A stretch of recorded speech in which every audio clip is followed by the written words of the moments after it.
ಎಲ್ರಿಗೂ ನಮಸ್ಕಾರ. ವಿಧಿ ಪ್ರಜ್ಞಾ ಕರ್ನಾಟಕ ಕಾನೂನು ಸ್ವಯಂ ಸೇವಾ ಸಂಸ್ಥೆ ವತಿಯಿಂದ ಹೊಸ ಕ್ರಿಮಿನಲ್ ಕಾನೂನುಗಳ ಕಾರ್ಯಾಗಾರ ನಡೆಯ ನೀನು ಅದು ನಡೀತಿದ್ದು. ಇಂದು ಎರಡನೇ ಸಂಚಿಕೆ ಒಂದು ತರಗತಿ ಇದಾಗಿರ್ತದೆ. ಈ ನಿಟ್ಟಿನಲ್ಲಿ ನಾವು ಏನ್ ಅರ್ಥ ಮಾಡ್ಕೊಬೇಕು ಅಂತಂದ್ರೆ, ಈ ಹೊಸ ಕ್ರಿಮಿನಲ್ ಕಾನೂನುಗಳ ಬಗ್ಗೆ ಅರ್ಥೈಸ್ಕೊಬೇಕಾದ್ರೆ ನಮಗೆ ಈ ಹಳೆ ಕಾನೂನುಗಳ ಬಗ್ಗೆ ಆದ್ರೂ ಸ್ವಲ್ಪ ಮಟ್ಟದ ಪರಿಚಯ ಇರಬೇಕು.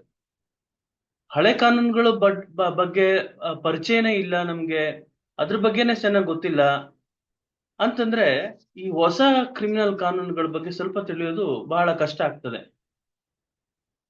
ಈ ನಿಟ್ಟಿನಲ್ಲಿ ಹಳೆ ಕಾನೂನುಗಳನ್ನ ಮೆಲುಕು ಹಾಕ್ತಾ ತುಂಬಾ ಇಂಪಾರ್ಟೆಂಟ್ ಆಗಿರುವಂತಹ ಕಾನ್ಸೆಪ್ಟ್ ಗಳನ್ನ ತಗೊಂಡು ಆ ಇಂಪಾರ್ಟೆಂಟ್ ಕಾನ್ಸೆಪ್ಟ್ ಗಳನ್ನ ಬಗ್ಗೆ ಏನು ಚರ್ಚೆಯನ್ನ ಮಾಡ್ತಾ ಹೊಸ ಕ್ರಿಮಿನಲ್ ಕಾನೂನುಗಳ ಸಾಮ್ಯತೆಯನ್ನ ನೋಡುವಂಥದ್ದು, ಡಿಫರೆನ್ಸ್ ಅನ್ನ ನೋಡುವಂತ ಕೆಲಸವನ್ನ ಮಾಡ್ಬೇಕಾಗ್ತದೆ.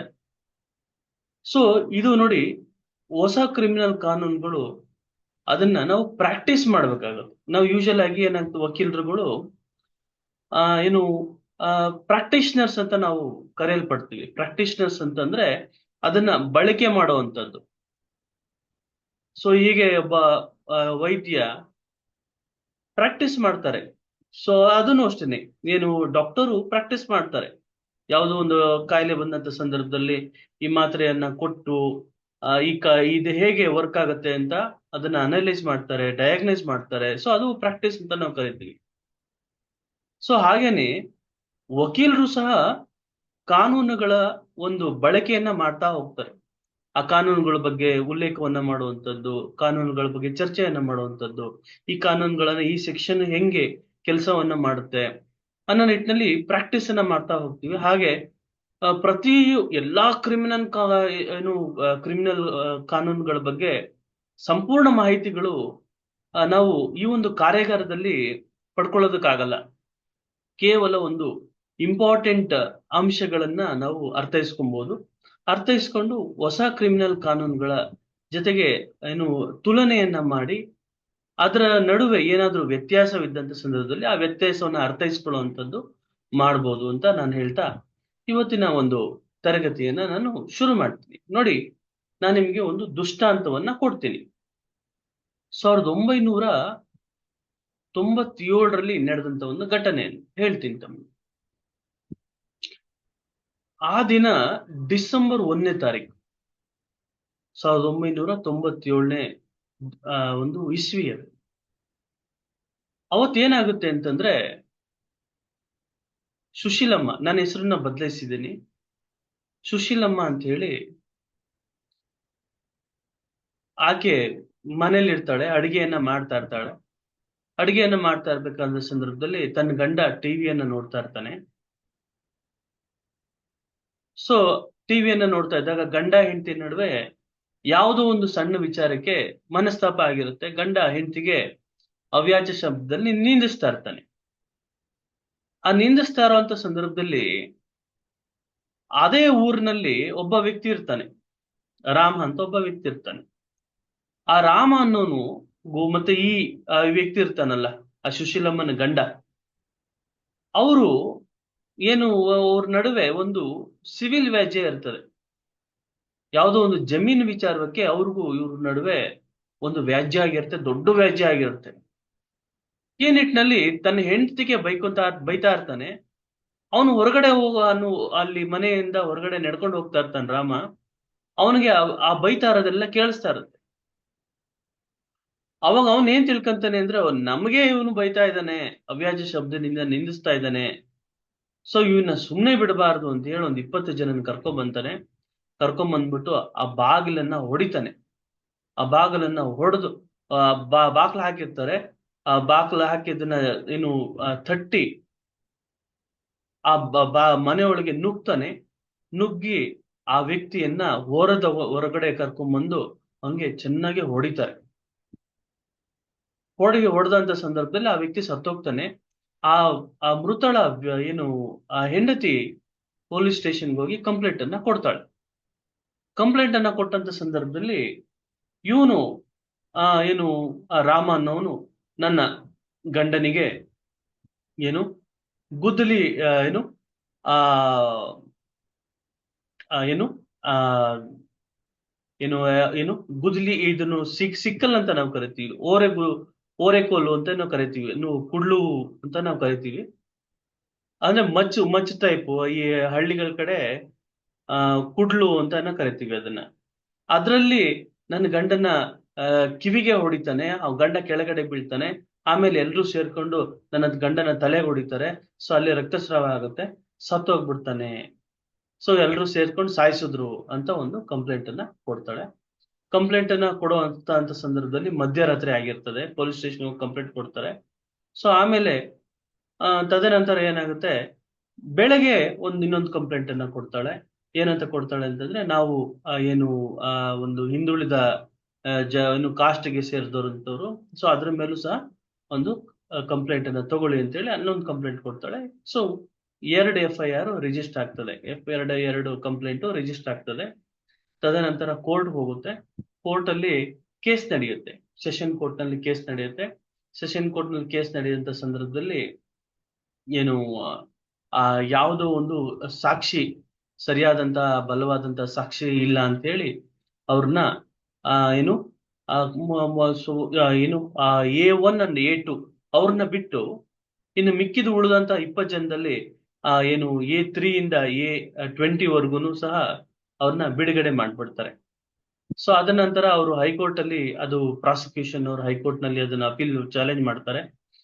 ಸೊ ಅಂತ ಸಂದರ್ಭದಲ್ಲಿ ಆ ಹೈಕೋರ್ಟ್ ಏನ್ ಮಾಡುತ್ತೆ, ಏನು ಅವ್ರು ಮಾಡಿರುವಂತಹ ಸೆಷನ್ ಕೋರ್ಟ್ನವ್ರು ಮಾಡಿರುವಂತಹ ಆದೇಶ ಕರೆಕ್ಟ್ ಆಗಿದೆ, A1 A2 ಮೇಲೆ ಸರಿಯಾದಂತ ಆರೋಪ ಇದೆ, ಆರೋಪ ಸಾಬೀತಾಗಿದೆ. ಸೊ ಹಾಗಾಗಿ ಆರೋಪ ಸಾಬೀತಾಗಿದ್ದು, ಸೊ A3 ಮತ್ತು A20 ಅವರು ಯಾರು ಅಂತಾನೆ ಇಲ್ಲ. ಕಂಪ್ಲೇಂಟ್ ಅಲ್ಲಿ ಸರಿಯಾದಂತ ಹೆಸರುಗಳನ್ನೇ ಕೊಟ್ಟಿಲ್ಲ. ಯಾರ ಆ ವ್ಯಕ್ತಿಗಳು, A3 ಇಂದ A20 ಯಾರ ಆ ವ್ಯಕ್ತಿಗಳು ಅಂತ ಸರಿಯಾಗಿ ಮೆನ್ಷನ್ ಮಾಡಿಲ್ಲ. ಯಾರ್ಯಾರನೋ ಕರ್ಕೊಂಬಂದು ಆ ಕೇಸ್ ನಲ್ಲಿ ಸಿಕ್ಸಿದ್ದಾರೆ, ಇಂಪ್ಲಿಕೇಟ್ ಮಾಡಿದ್ದಾರೆ, ಫಾಯಿಸ್ಟ್ ಮಾಡಿದ್ದಾರೆ ಅಂತ ಹೇಳಿ. ಸೊ ಅದು ಡೀಟೇಲ್ಸ್ ಸರಿಯಾಗಿ ಕೊಟ್ಟಿಲ್ಲ ಅಂತ ಹೇಳಿ ಕಂಪ್ಲೇಂಟ್ ಅಲ್ಲಿ ಡೀಟೇಲ್ಸ್ ಸರಿಯಾಗಿ ಕೊಟ್ಟಿಲ್ಲ. ಸೊ A1 A2 ಬಂದ್ರು. A1 ಮಚ್ಚಲ್ ಹೊಡ್ದ, A2 ಕುಡ್ಲಿಲ್ ಹೊಡ್ದ. ಸೊ ಈ ಮರವನ್ನ ಕಡಿತಾರಲ್ಲ, ಸೊ ಅದ್ರಲ್ಲಿ ಹೊಡ್ದ, ಒಂದು ಕುಡ್ಲು ಅಲ್ಲಿ ಹೊಡ್ದ ಅಂತ ಹೇಳ್ತಾರೆ. ಸೊ ಆಯ್ತು ಅಂತ ಹೇಳಿ ಅಲ್ಲೂ ಸಹ ಹೈಕೋರ್ಟ್ ನಲ್ಲಿ ಅದು ಕನ್ಫರ್ಮ್ ಆಗುತ್ತೆ. ಅದನ್ನ ಮತ್ತೆ ಅವ್ರು ಏನ್ ಮಾಡ್ತಾರೆ, ಸುಪ್ರೀಂ ಕೋರ್ಟ್ಗೆ ಹೋಗ್ತಾರೆ. ಸುಪ್ರೀಂ ಕೋರ್ಟ್ಗೆ ಯಾವ ಒಂದು ಬೇಸಿಸ್ ಮೇಲೆ ಹೋಗ್ತಾರೆ ಅಂತಂದ್ರೆ, ಸೊ ಇಲ್ಲಿ ಆ ಮೃತಳ ಹೆಂಡತಿ ಏನಿದ್ದಾಳಲ್ಲ, ಆ ಹೆಂಡತಿ ಆ ಫರ್ದರ್ ಸ್ಟೇಟ್ಮೆಂಟ್ ಅಲ್ಲಿ, ಪೊಲೀಸ್ನವರು ತಗೊಳ್ಳಂತ ಫರ್ದರ್ ಸ್ಟೇಟ್ಮೆಂಟ್ ಅಲ್ಲಿ ಬೇರೆ ರೀತಿಯಾಗಿ ಹೇಳಿರ್ತಾಳೆ. ಅವಳು ಅದನ್ನ ಎಕ್ಸಾಗರೇಟ್ ಮಾಡಿರ್ತಾಳೆ. ಏನು ಪ್ರಾರಂಭದ ಹಂತದಲ್ಲಿ ಕೊಟ್ಟಂತ ಕಂಪ್ಲೇಂಟ್ ಅಲ್ಲಿ ಏನು ಮಚ್ಚು ಅಂತ ಹೇಳಿರ್ತಾಳೆ. ತದನಂತರ ಇದರಲ್ಲಿ ಅವಳು ಒಂದು ಚಾಕು ಅಂತ ಹೇಳಿರ್ತಾಳೆ. ಮಚ್ಚುಗೂ ಚಾಕುಗೂ ವ್ಯತ್ಯಾಸ ಇರುತ್ತೆ. ಸೊ ಈ ನಿಟ್ಟಿನಲ್ಲಿ ಅವಳು ಸ್ಟೇಟ್ಮೆಂಟ್ ಅಲ್ಲಿ ಆ ಒಂದು ಆಯುಧಗಳ ವ್ಯತ್ಯಾಸ ಬಂದ್ಬಿಡುತ್ತೆ. ಮತ್ತು ನನಗೂ ಹೊಡೆದ್ರು ಅಂತ ಹೇಳಿರ್ತಾಳೆ ಅವಳು. ಸೊ ನನಗೂ ಹೊಡೆದ್ರು, ನನಗೂ ಏಟಾಯ್ತು ಅಂತಾಳೆ. ಆದ್ರೆ ಯಾವುದೇ ತರ ಮೆಡಿಕಲ್ ಎಕ್ಸಾಮಿನೇಷನ್ಗೆ ಅದರ ರಿಪೋರ್ಟ್ಗಳು ಸಹ ಕೊಟ್ಟಿರೋದಿಲ್ಲ. ಆ ಮೆಡಿಕಲ್ ಏನು ರಿಪೋರ್ಟ್ಗಳು ಅವಳು ಒಂದು ಸ್ಟೇಟ್ಮೆಂಟ್ಗೆ ಸಪೋರ್ಟ್ ಮಾಡಿರೋದಿಲ್ಲ. ಹಂಗಾಗಿ ಸುಪ್ರೀಂ ಕೋರ್ಟ್ ನಲ್ಲಿ ಅಲ್ಲಿ ಏನು ಆ A1 A2ಗೂ ಸಹ ಅವ್ರಿಗೆ ಒಂದು ಬೆನಿಫಿಟ್ ಆಫ್ ಡೌಟ್, ಒಂದು ಯಾವುದೋ ಒಂದು ಸಂಶಯ ಕೋರ್ಟ್ಗೆ ಬರುತ್ತೆ. ಇದು ಹೆಂಗ್ ಸಾಧ್ಯ ಅಂತ ಹೇಳಿ. ಒಂದೊಂದ್ಸತಿ ಒಬ್ಬೊಬ್ರು ಒಂದೊಂದ್ಸಲಿ ಸ್ಟೇಟ್ಮೆಂಟ್ ಅಲ್ಲಿ ಒಂದೊಂದ್ ಹೇಳಿದಾರಲ್ಲ ಅನ್ನೋದು ಒಂದು ಡೌಟ್ ಬರ್ತದೆ. ಸೊ ಈ ನಿಟ್ಟಿನಲ್ಲಿ ಅವ್ರಿಗೂ ಸಹ ಬಿಡುಗಡೆ ಆಗುತ್ತೆ. ಸೊ ನೋಡಿ, ಯಾಕೆ ಈ ವಿಚಾರನ ಹೇಳ್ತಾ ಇದ್ದೀನಿ ಅಂತಂದ್ರೆ, ಕ್ರಿಮಿನಲ್ ಕಾನೂನುಗಳಲ್ಲಿ ನಾವು ಅರ್ಥ ಮಾಡ್ಕೊಬೇಕಾಗಿರೋದು ಏನು ಅಂತಂತಂದ್ರೆ, ಪ್ರಾರಂಭದ ಹಂತದಲ್ಲಿ complaint takes a major role. Complaint takes a major role in a criminal case ಅಂತ. Whenever a complaint is being given to a police officer, from that point of time the criminal law sets into motion ಅಂತ. the criminal law sets into motion ಅಂತ. ನೋಡಿ, ಇತ್ತೀಚೆಗೆ ಒಬ್ಬ ಪ್ರಸಿದ್ಧ ನಟ, ನಮ್ಗೆಲ್ಲ ಗೊತ್ತಿದೆ, ಹೆಸರು ಹೇಳೋ ಅವಶ್ಯಕತೆ ಇಲ್ಲ, ಅವತ್ತಿನ ದಿವಸ ನಮ್ಗೆ ಸುದ್ದಿ ಬರುತ್ತೆ, ಏನು ಜುಲೈ ತಿಂಗಳಲ್ಲಿ ಇಂಥ ಒಬ್ಬ ನಟ ಅರೆಸ್ಟ್ ಆಗ್ಬಿಟ್ಟ ಅಂತ. ಅವಾಗ ನಮಗೆ ಎಷ್ಟು ಆ ಎಲ್ಲೋ ಒಂದ್ ಕಡೆ ಆ ಒಂದು ಘಟನೆ ಎಲ್ಲರೂ ಪ್ರತಿಯೊಬ್ರು ಯೋಚನೆ ಮಾಡುವಂತ ಒಂದು ಸಂದರ್ಭ ಬಂತು. ಯಾಕೆ ಈ ತರ ಮಾಡ್ದ, ಈ ತರ ಮಾಡ್ಬೋದಾಗಿತ್ತಲ್ವಾ? ಎಲ್ಲೋ ಒಂದ್ ಕಡೆ ಅಯ್ಯೋ ಪಾಪ, ಯಾಕೆ ಈ ತರ ನಟ ಸಿಗಾಕೊಂಡ್ಬಿಟ್ಟ, ಇದು ಕೆಲವರು ಇಲ್ಲ ಅವ್ನು ಸಿಗಾಕೊಂಡಿದ್ದ ಒಳ್ಳೇದಾಯ್ತು, ಇವ್ನಿಗೆ ಸ್ವಲ್ಪ ಜಾಸ್ತಿ ಅಹಂ ಇತ್ತು, ಸೊ ಹಂಗಾಗಿ ಇವನು ಈ ತರ ಕೆಲಸ ಮಾಡಿದಾನೆ ಅಂತ ಕೆಲವರು ಒಂದಷ್ಟು ವಾದವನ್ನ ಮಾಡಿದ್ರು. ಕೆಲವರು ಇಲ್ಲ ಈ ತರ ಮಾಡಕ್ ಸಾಧ್ಯನೇ ಇಲ್ಲ, ಬಹಳಷ್ಟು ಒಳ್ಳೆ ಕೆಲಸವನ್ನು ಮಾಡಿದ್ದಾನ ಅವನು ಅಂತ ಕೆಲವರು ಮಾತಾಡಿದ್ರು. ಕೆಲವರು ಅನುಕಂಪವನ್ನ ತೋರಿಸಿದ್ರು. ನೋಡಿ, ಇದು ಯಾವುದೇ ಒಂದು ಇಲ್ಲಿ ನಮ್ಗೆ ಈ ಕ್ರಿಮಿನಲ್ ಕಾನೂನಿನ ಅರ್ಥೈಸ್ಕೊಳ್ಳೋಕ್ಕಿಂತ ಮುಂಚೆ ನಾವು ಈ ಕ್ರೈಮ್ ಬಗ್ಗೆ ಅರ್ಥ ಮಾಡ್ಕೋಬೇಕು. ನೋಡಿ, ಈ ಕ್ರೈಮ್ ಇದೆಯಲ್ಲ, this crime is a social offence ಅಂತ. Crime is a public wrong ಅಂತ. ನೋಡಿ, crime is a public wrong ಅಂತ. ಯಾಕೆ ಸರ್ ಅದು ಪಬ್ಲಿಕ್ ರಾಂಗ್ ಅಂತ ನೀವು ಪ್ರಶ್ನೆಯನ್ನ ಕೇಳಿದ್ರೆ, ಒಂದು ಕ್ರೈಮು ಒಂದು ಸಮಾಜದಲ್ಲಿ ಆಯ್ತು ಅಂತಂದ್ರೆ ಸಮಾಜದಲ್ಲಿ ಇರುವಂತ ಎಲ್ರೂ ಸಹ ಇಂಟಿಮಿಡೇಟ್ ಆಗ್ತಾರೆ, ಹೆದರ್ಕೋತಾರೆ. ಸಮಾಜದಲ್ಲಿ ಒಂದು ಸುವ್ಯವಸ್ಥೆ ಇರುತ್ತೆ. ಆ ಸುವ್ಯವಸ್ಥೆಗೆ ಆ ಒಂದು ಕ್ರೈಮು ಧಕ್ಕೆಯನ್ನ ತಗೊಂಡ್ಬರುತ್ತೆ. ಒಂದು ಆರ್ಡರ್ ಮೇಂಟೈನ್ ಆಗ್ತಾ ಇರುತ್ತೆ, ಒಂದು ಡಿಸಿಪ್ಲಿನ್ ಇರ್ತದೆ ಸೊಸೈಟಿಲಿ. ಆ ಡಿಸಿಪ್ಲಿನ್, ಒಂದು ಆರ್ಡರ್ ಡಿಸ್ಟರ್ಬ್ ಆಗುತ್ತೆ. ಸೊ ಹಾಗಾಗಿ it is A public wrong ಅಂತ ನಾವು ಕರಿತೀವಿ. ನಾವು ಕೇಳಿರ್ಬೋದು, ಯಾವುದೇ ಒಂದು ಅಫೆನ್ಸ್ ಆದಂತ ಸಂದರ್ಭದಲ್ಲಿ ಸ್ಟೇಟ್ ವರ್ಸಸ್ ಅಕ್ಯೂಸ್ಡ್ ಅಂತೀವಿ.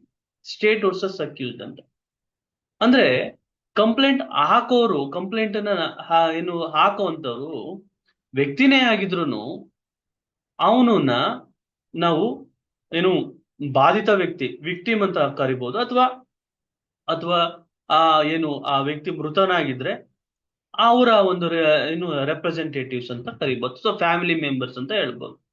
ಫ್ಯಾಮಿಲಿ ಮೆಂಬರ್ಸ್ ಅವ್ರ ಕಡೆಯಿಂದ ತಗೊಂಡಂತ ಇನ್ಫಾರ್ಮೇಶನ್ ಏನಿದೆಯಲ್ಲ, ಸೊ ಆ ಇನ್ಫಾರ್ಮೇಶನ್ ನ ಬೇಸಿಸ್ ಮೇಲೆ ಏನು ಒಂದು FIR ಅನ್ನ ಮಾಡ್ತಾರೆ.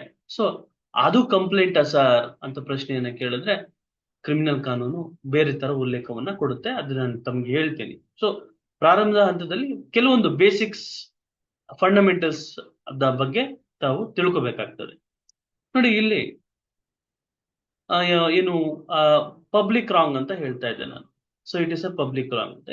ಇಲ್ಲಿ the state will become the complainant ಅಂತ. ಇಲ್ಲಿ ಯಾರು ಕೇಸ್ ನಡೆಸ್ತಾರೆ ಸರ್ ಅಂತ ನೀವು ಪ್ರಶ್ನೆಯನ್ನ ಕೇಳಿದ್ರೆ, ಇಲ್ಲಿ ರಾಜ್ಯ ಏನು ಕೇಸನ್ನ ನಡೆಸುತ್ತೆ. ಯಾಕೆ ಅಂತಂದ್ರೆ state has a liability to protect the individuals, to protect its citizens and the property of them ಅಂತ.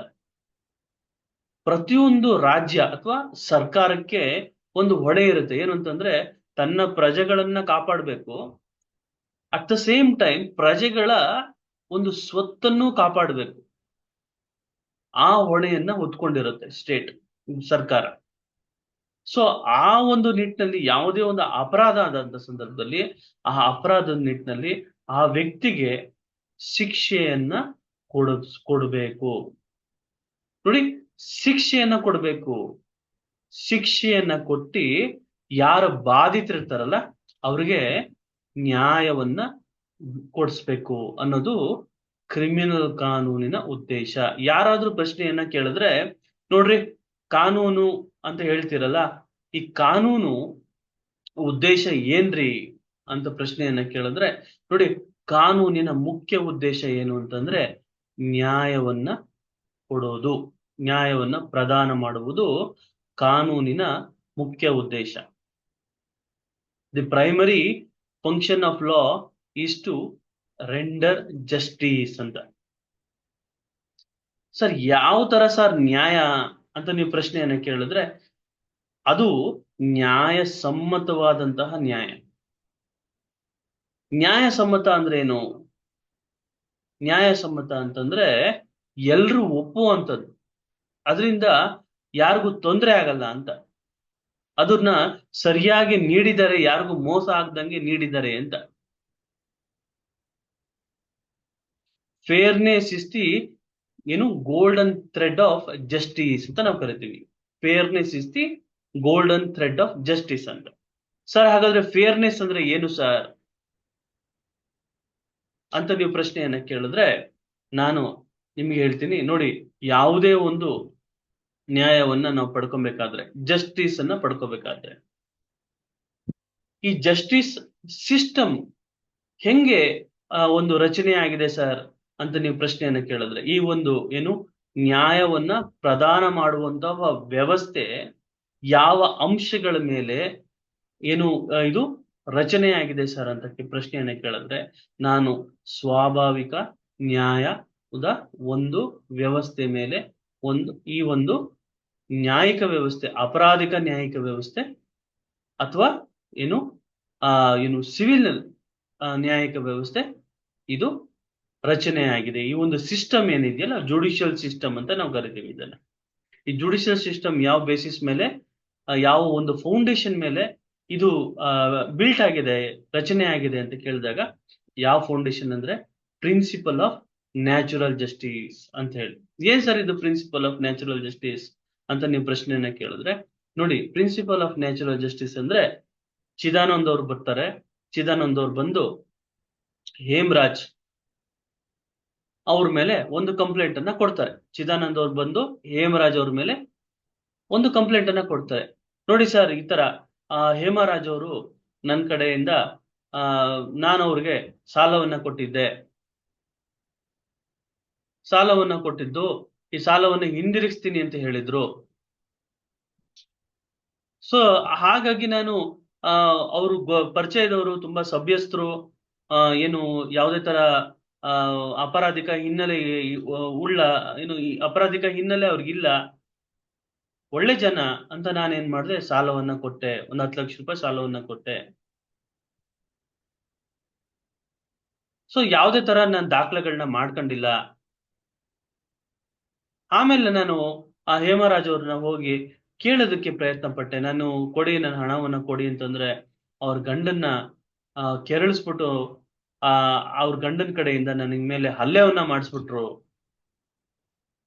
ಸರ್ ತಗೊಳ್ಳಿ ಸರ್ ಕಂಪ್ಲೇಂಟು ಅಂತ ನಾನು ಕೊಡಕ್ ಬಂದಿದ್ದೀನಿ ಅಂತ ತಕ್ಷಣ ಪೊಲೀಸ್ನವರು ಕಂಪ್ಲೇಂಟ್ ಅನ್ನ ರಿಸೀವ್ ಮಾಡ್ಬಿಟ್ಟು, ಅಥವಾ ಒಂದು ನ್ಯಾಯಾಲಯ ರಿಸೀವ್ ಮಾಡ್ಬಿಟ್ಟು, ಹೌದಾ ಚಿದಾನಂದ್ ಅವರೇ, ಹಾಗಾದ್ರೆ ಅವರು ಹೇಮರಾಜ್ ಅವ್ರದೇ ತಪ್ಪಿರ್ಬೇಕು, ಹಂಗಾರೆ ಅವ್ರು ಹೇಮರಾಜ್ ಅವ್ರಿಗೆ ಶಿಕ್ಷೆಯನ್ನ ಕೊಟ್ಬಿಡೋಣ ಅಂತ ಹೇಳಿ ಶಿಕ್ಷೆಯನ್ನ ಕೊಟ್ಬಿಡ್ತಾರ.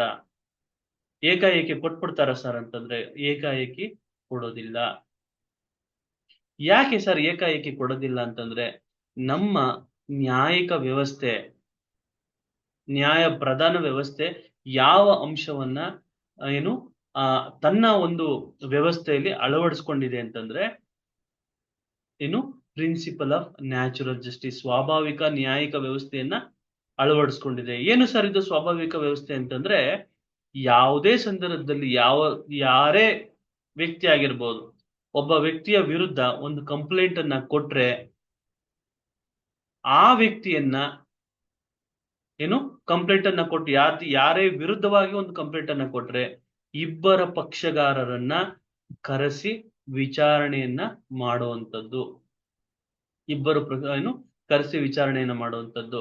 ಅಂತ ಸಂದರ್ಭದಲ್ಲಿ ಈಗ ಚಿದಾನಂದ್ ಅವರು ಹೇಮರಾಜ್ ಅವ್ರನ್ನ ಕರ್ಸಂತ ಸಂದರ್ಭದಲ್ಲಿ, ಹೇಮರಾಜ್ ಅವ್ರಿಗೆ ಏಕಪಕ್ಷೀಯವಾಗಿ ಅವ್ರ ವಿರುದ್ಧ ಒಂದು ನ್ಯಾಯ ತೀರ್ಪನ್ನ ಕೊಡೋದಿಲ್ಲ.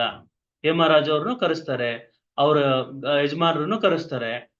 ಕರೆಸಿ, ನೋಡಿ, ಇಂಥವ್ರು ಚಿದಾನಂದ್ ಅವರು ಈ ರೀತಿಯಾದಂತ ಒಂದು ಅಲಿಗೇಷನ್ ನಿಮ್ ಮೇಲೆ ಮಾಡಿದ್ದಾರೆ, ಅಕ್ಯೂಸೇಷನ್ ಅನ್ನ ಮಾಡಿದ್ದಾರೆ, ಇದಕ್ಕೆ ನೀವು ಉತ್ತರ ಏನ್ ಕೊಡ್ತೀರಾ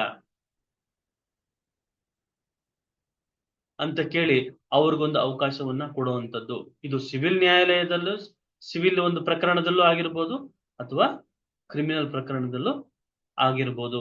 ಕ್ರಿಮಿನಲ್ ಪ್ರಕರಣದಲ್ಲಿ ಮೊದಲು ಒಂದು FIR ಅನ್ನ ರಿಜಿಸ್ಟರ್ ಮಾಡ್ತಾರೆ. ಯಾವ ಸಂದರ್ಭದಲ್ಲಿ FIR ರಿಜಿಸ್ಟರ್ ಮಾಡ್ತಾರೆ ನಾನು ಮುಂದೆ ಹೇಳ್ತೀನಿ ತಮ್ಮ. ನೋಡಿ, ಇದು ನ್ಯಾಯಿಕ ವ್ಯವಸ್ಥೆ ಅಂತ ನಾವು ಅರ್ಥ ಮಾಡ್ಕೊಂಡಾಗ, ಪ್ರಾರಂಭದ ಹಂತದಲ್ಲಿ ಇಬ್ರು ಪಕ್ಷಗಾರನ್ನ ಕರೆಸಿ ಮಾತಾಡಿಸುವಂಥದ್ದು, ಕೇಳುವಂಥದ್ದು, ಅವ್ರಿಗೊಂದು ಅವಕಾಶವನ್ನ ಕೊಡುವಂಥದ್ದು.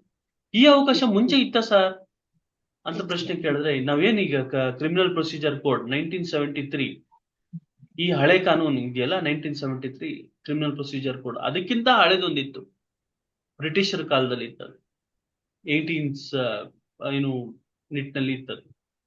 ಆ ಸಂದರ್ಭದಲ್ಲಿ ಆ ಅವಕಾಶವನ್ನ ಕೊಡ್ತಾ ಇದ್ರ? ಅವಕಾಶವನ್ನ ಕೊಡ್ತಾ ಇರ್ಲಿಲ್ಲ. ಪಾರ್ಟಿಗಳಿಗೆ ರೆಪ್ರೆಸೆಂಟೇಷನ್ ಮಾಡುವಂತ ಅವಕಾಶವನ್ನ ಕೊಡ್ತಾ ಇರ್ಲಿಲ್ಲ. ಆದ್ರೆ ಈ ಒಂದು ಹೊಸ ಕಾನೂನಿನ ಅಡಿಯಲ್ಲಿ ಯಾವ ಒಂದು ಅಂಶವನ್ನ ಆ ಏನು ಮುಖ್ಯವಾಗಿ ಏನು ಗಣನೆಗೆ ತಗೊಂಡಿದ್ದಾರೆ ಸರ್ ಅಂತಂದ್ರೆ, ಇಲ್ಲಿ ಬಾಧಿತ ವ್ಯಕ್ತಿ, ವಿಕ್ಟಿಮ್ ಸೆಂಟರ್ಡ್ ಅಪ್ರೋಚ್ ಅಂತ ನಾವು ಕರಿತೀವಿ. ಅಂದ್ರೆ ಯಾರು ಬಾಧಿತರಾಗಿರ್ತಾರಲ್ಲ ಅವ್ರಿಗೆ ನ್ಯಾಯವನ್ನ ಕೊಡಿಸುವಂಥದ್ದು. ಈ ಮುಂಚೆ ಏನಾಗಿತ್ತು, ಶಿಕ್ಷೆಯನ್ನ ಕೊಡುವಂಥದ್ದು, ಕ್ರೈಮ್ ಅನ್ನ ತಡೆಯುವಂಥದ್ದು ಆಗಿತ್ತು. ಆದ್ರೆ ವಿಕ್ಟಿಮ್ಗಳಿಗೆ ಯಾವುದೇ ರೀತಿಯಾದಂತ ಪರಿಹಾರ ನಿಟ್ಟಿನಲ್ಲಿ ಕೊಡುವಂಥದ್ದು, ಅವ್ರಿಗೆ ಅವ್ರನ್ನ ಕೇಂದ್ರವಾಗಿ ಇಟ್ಕೊಂಡು ಅವ್ರಿಗೆ ನ್ಯಾಯ ಪ್ರದಾನವನ್ನ ಮಾಡುವಂತ ವ್ಯವಸ್ಥೆ ಇರಲಿಲ್ಲ. ಆದ್ರೆ ಅದನ್ನ ಈಗ ಏನು ರಿಫಾರ್ಮೇಶನ್ ಮಾಡಿ ಹೊಸ ಕಾನೂನಿನಡಿಯಲ್ಲಿ ಏನು ವಿಕ್ಟಿಮ್ ಸೆಂಟರ್ಡ್ ಅಪ್ರೋಚ್ ಅನ್ನ ಮಾಡಿದ್ದಾರೆ. ಅವ್ರಿಗೆ ನ್ಯಾಯನ ಒದಗಿಸ್ಕೊಡ್ಬೇಕು, ಶಿಕ್ಷೆ ಕೊಡೋದಕ್ಕಿಂತ ನ್ಯಾಯವನ್ನು ಒದಗಿಸ್ಕೊಡುವಂಥದ್ದು ಪ್ರಧಾನವಾಗ್ಬೇಕು ಅನ್ನೋ ನಿಟ್ಟಿನಲ್ಲಿ ಮಾಡಿದ್ದಾರೆ. ಇದು ಏನು ಒಂದು ಅಂಶನ ನಾವು ನೆನಪಲ್ಲಿ ಇಟ್ಕೊಬೇಕು. ಯಾವುದೇ ಒಂದು ನ್ಯಾಯಿಕ ವ್ಯವಸ್ಥೆಯಲ್ಲಿ ಯಾವ್ದಾದ್ರೂ ಒಬ್ಬ ವ್ಯಕ್ತಿಗೆ ಶಿಕ್ಷೆ ಆಗುತ್ತೆ ಅಂತಂದ್ರೆ ಅದು ಏಕಾಏಕಿ ಶಿಕ್ಷೆ ಆಗಲ್ಲ, ಅದರಲ್ಲಿ ವಿಚಾರಣೆ ಆಗುತ್ತೆ ಅಂತ ಹೇಳಿ ಅವ್ರಿಗೂ ಒಂದು ಅವಕಾಶ ಕೊಡ್ತಾರೆ. ಯಾರು ಆರೋಪ ಇರ್ತದಲ್ಲ, ಆರೋಪ ಎದುರಿಸ್ತಾ ಇರ್ತಾರಲ್ಲ, ಅವ್ರಿಗೂ ಒಂದು ಅವಕಾಶವನ್ನು ಕೊಟ್ಟಿರ್ತಾರೆ. ಅವರು ಅದ್ರ ಬಗ್ಗೆ ಅವರು ಪ್ರಸ್ತಾಪಿಸಿರ್ತಾರೆ, ಒಂದು ಅಬ್ಜೆಕ್ಷನ್ ಹಾಕಿರ್ತಾರೆ, ಒಂದು ಅಪೋಸ್ ಮಾಡಿರ್ತಾರೆ, ಅಥವಾ ಅವ್ರದ್ದು ಒಂದು ಯಾವುದೇ ಒಂದು ಎವಿಡೆನ್ಸ್ ಅನ್ನ ಕೊಟ್ಟಿರ್ತಾರೆ. ಆ ಎವಿಡೆನ್ಸ್ ಮೇಲೆ ತೀರ್ಮಾನವನ್ನ ಮಾಡುವಂಥದ್ದು. ನೋಡಿ, ಇದನ್ನ ನಾವು ಆಡಿಯೋ ಆಲ್ಟ್ರಮ್ ಪಾರ್ಟಮ್ ಅಂತ ನಾವು ಕರಿತೀವಿ ಕಾನೂನು ಭಾಷೆಯಲ್ಲಿ. ಅವ್ರಿಗೆ ಒಂದು ಆಪೋಸಿಟ್ಗೆ ಪಾರ್ಟಿಗೆ ಒಂದು ಅವಕಾಶವನ್ನ ಕೊಡುವಂಥದ್ದು. ಎರಡನೇದು ನೋಡಿ, ಪ್ರಿನ್ಸಿಪಲ್ ಆಫ್ ನ್ಯಾಚುರಲ್ ಜಸ್ಟಿಸ್ ಅಲ್ಲಿ ಎರಡನೇದು, ಯಾವುದೇ ಒಂದು ಸಂದರ್ಭದಲ್ಲಿ ನ್ಯಾಯ ಒಂದು ಕೊಡುವಂತ ಸಂದರ್ಭದಲ್ಲಿ ನ್ಯಾಯವನ್ನ ಕೊಡುವಂತ ಸಂದರ್ಭದಲ್ಲಿ ಯಾವುದೇ ತಾರತಮ್ಯ ಮಾಡಬಾರ್ದು. ನೋಡಿ, ಈ ವ್ಯಕ್ತಿ ನನ್ಗೆ ಗೊತ್ತಿದ್ದಾನೆ, ಅವನು ನಮ್ ನೆಂಟ, ಅವನು ನನ್ನ ಫ್ರೆಂಡು ಅಂತ ಹೇಳಿ, ಅಥವಾ ನಮ್ಮ ಪರಿಚಯದವರು, ನಮ್ಗೆ ಗೊತ್ತಿರೋರು ಅಂತ ಹೇಳಿ ಅವ್ರ ಪರವಾಗಿ ತೀರ್ಪನ್ನ ಕೊಡುವಂಥದ್ದು. ಏನು ಯಾವುದೇ ತರ ಪಕ್ಷಪಾತವನ್ನ ಮಾಡದಲ್ಲಿರುವಂಥದ್ದು. ಇದು ಒಂದು ಎರಡನೇ ಪ್ರಿನ್ಸಿಪಲ್ ಆಫ್ ನ್ಯಾಚುರಲ್ ಜಸ್ಟಿಸ್. ಇದನ್ನ ಫಾಲೋ ಮಾಡುತ್ತೆ.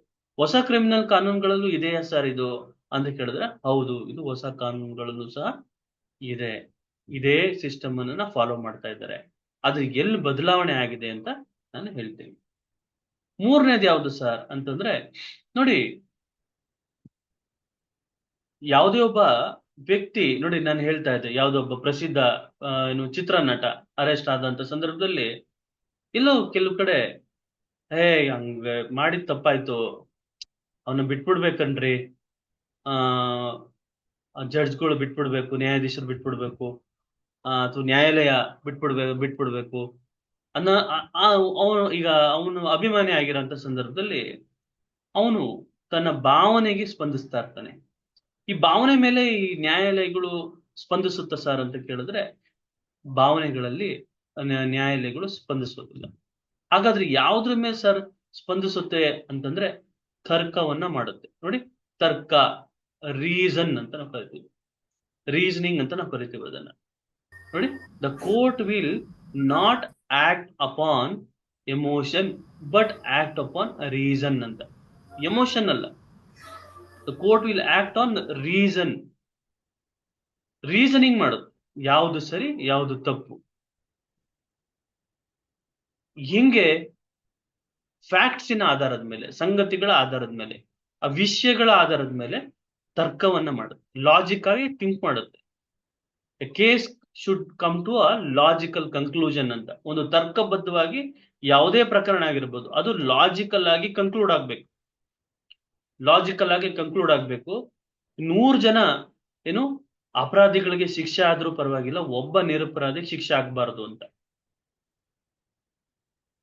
ಸೊ ಈ ನಿಟ್ಟಿನಲ್ಲಿ ತರ್ಕವನ್ನ ಮಾಡುತ್ತೆ. ನೋಡಿ, ಈ ಅಂಶಗಳನ್ನ ಇಟ್ಕೊಂಡು ಈ ಒಂದು ವ್ಯವಸ್ಥೆ ಒಂದು ನಿರ್ಮಾಣ ಆಗಿದೆ. ಸೊ ಇದನ್ನ ನಾವೇನಂತ ಕರಿತೀವಿ ಅಂದ್ರೆ ಅಡ್ವರ್ಸೇರಿಯಲ್ ಸಿಸ್ಟಮ್ ಅಂತ ನಾವು ಕರಿತೀವಿ. ಲೀಗಲ್ ಅಲ್ಲಿ ಲೀಗಲ್ ಲ್ಯಾಂಗ್ವೇಜ್ ಅಲ್ಲಿ ಇದನ್ನ ಅಡ್ವರ್ಸರಿ ಸಿಸ್ಟಮ್ ಅಂತ ಕರಿತೀವಿ. ಫಾರಿನ್ ಅಲ್ಲೆಲ್ಲ ಹೆಂಗೆ ಸರ್ ಅಂತ ಕೇಳಿದ್ರೆ ಅಲ್ಲಿ ಜೂರಿಗಳಿರ್ತಾರೆ, ಅವರು ಇನ್ವೆಸ್ಟಿಗೇಷನ್ ಮಾಡ್ತಾರೆ, ಫ್ಯಾಕ್ಟ್ಸ್ ಇನ್ವೆಸ್ಟಿಗೇಷನ್ ಮಾಡ್ತಾರೆ, ಆ ಜೂರಿಗಳ ಮೇಲೆ ಜಡ್ಜು ಆದೇಶವನ್ನ ಮಾಡ್ತಾರೆ. ಅಥವಾ ಇಲ್ಲಿ ನಾವು ನೋಡೋ ತರ ಇಲ್ಲಿ ಪೊಲೀಸ್ ಅಲ್ಲಿ ಏನ್ ಮಾಡ್ತಾರೆ, ಎಂಕ್ವೈರಿಯನ್ನ ಕಂಡಕ್ಟ್ ಮಾಡುವಂಥದ್ದು, ಇಂಟ್ರಾಗೇಷನ್ ಅನ್ನ ಮಾಡುವಂಥದ್ದು, ಹೇಳೋ ಅಂತ ಗದರಿಸುವಂಥದ್ದು, ಅವನ ಕಡೆಯಿಂದ ಬಾಯಿ ಬಿಡಿಸುವಂಥದ್ದು. ಆ ರೀತಿಯಾದಂತ ಒಂದು ವ್ಯವಸ್ಥೆ ನಮ್ಮಲ್ಲಿ ಇದೆಯಾ ಸರ್ ಅಂತ ಪ್ರಶ್ನೆಯನ್ನ ಕೇಳಿದ್ರೆ ಆ ರೀತಿಯಾಗಿ ಏನು ಏನು ನಮ್ಮಲ್ಲಿ ಇಲ್ಲ, ಆ ವ್ಯವಸ್ಥೆ ಇಲ್ಲ. ನಮ್ಮಲ್ಲಿ ಅವಕಾಶವನ್ನ ಕೊಡ್ತಾರೆ. ಯಾರ ಮೇಲೆ ಆಪಾದನೆ ಇರ್ತದೆ ಅವನಿಗೊಂದು ಅವಕಾಶವನ್ನ ಕೊಡುವಂಥದ್ದು, ಅವನೇನ್ ಹೇಳ್ತಾನೆ ಅವನು ಕೇಳೋವಂಥದ್ದು, ಯಾರ ಕಂಪ್ಲೇಂಟ್ ಕೊಟ್ಟಿರ್ತಾನೆ ಅವನು ಕೇಳೋವಂಥದ್ದು, ಇಬ್ರು ಕಡೆಯಿಂದನೂ ಸಾಕ್ಷಿಗಳನ್ನು ತಗೊಳ್ಳುವಂಥದ್ದು. ಸೊ ಈ ನಿಟ್ಟಿನಲ್ಲಿ ಕ್ರಿಮಿನಲ್ ಕೇಸ್ಗಳಲ್ಲಿ ಏನು ಪೊಲೀಸ್ನವರು FIR ಹಾಕಿ ಚಾರ್ಜ್ ಶೀಟ್ ಹಾಕಿ ಕೋರ್ಟ್ಗೆ ತಂದಂತ ಸಂದರ್ಭದಲ್ಲಿ ಏನು ರಾಜ್ಯ ಸರ್ಕಾರ ಅದು ಏನು ಪೊಲೀಸ್ನವ್ರು ಏನಾಗಿರ್ತಾರೆ, ರಾಜ್ಯ ಸರ್ಕಾರದ ಅಫಿಷಿಯಲ್ಸ್ ಆಗಿರ್ತಾರೆ. ಸೊ ಹಂಗಾಗಿ ಕೋರ್ಟ್ಗೆ ಅವ್ರು ಬಂದು ವಾದ ಮಾಡ್ತಾರೆ ಸರ್ ಅಂದ್ರೆ ವಾದ ಮಾಡೋದಿಲ್ಲ ಪೊಲೀಸ್ನವರು. ರಾಜ್ಯ ಸರ್ಕಾರದ ಪರವಾಗಿ ಏನು ಪೊಲೀಸ್ನವರು ಹಾಕಿರೋ ಒಂದು ಚಾರ್ಜ್ ಶೀಟ್ ಆಧಾರದ ಮೇಲೆ department of prosecution, public prosecutions ಅಂತ ಇರುತ್ತೆ. ಸೊ ಅವರು ಏನು ಪಬ್ಲಿಕ್ ಪ್ರಾಸಿಕ್ಯೂಟರ್ಸ್ ಏನಿರ್ತಾರೆ, ಸರ್ಕಾರಿ ವಕೀಲರು ಅಥವಾ ಸರ್ಕಾರಿ ಅಭಿಯೋಜಕರು, ಸೊ ಅವರು ಏನು ರಾಜ್ಯ ಸರ್ಕಾರದ ಪರವಾಗಿ ಮಾತಾಡ್ತಾರೆ.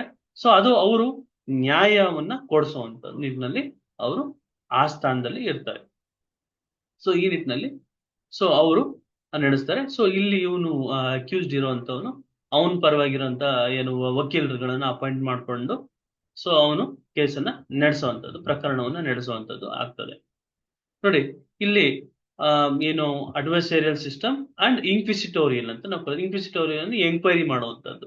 ಸೊ ನಮ್ಮ ಒಂದು ವ್ಯವಸ್ಥೆ ಏನಾಗಿದೆ, ನ್ಯಾಯಿಕ ವ್ಯವಸ್ಥೆ, ಸೊ ಅದು ನಮ್ಮ ಜುಡಿಷಿಯಲ್ ಸಿಸ್ಟಮ್ ಅಡ್ವರ್ಸರಿಯಲ್ ಪ್ರೋಸೆಸ್ ಅನ್ನ ಅಡಾಪ್ಟ್ ಮಾಡ್ಕೊಂಡಿದೆ. ನೋಡಿ, ಸೊ ಇಲ್ಲಿ ನಾವು ಈ ಅಂಶವನ್ನ ನೆನಪಲ್ಲಿ ಇಟ್ಕೊಂಡ್ವಿ, ಏನು ನ್ಯಾಯಿಕ ವ್ಯವಸ್ಥೆಯಲ್ಲಿ ಯಾವ ಒಂದು ಅಂಶ ಇದೆ ಅಂತ ಹೇಳಿ.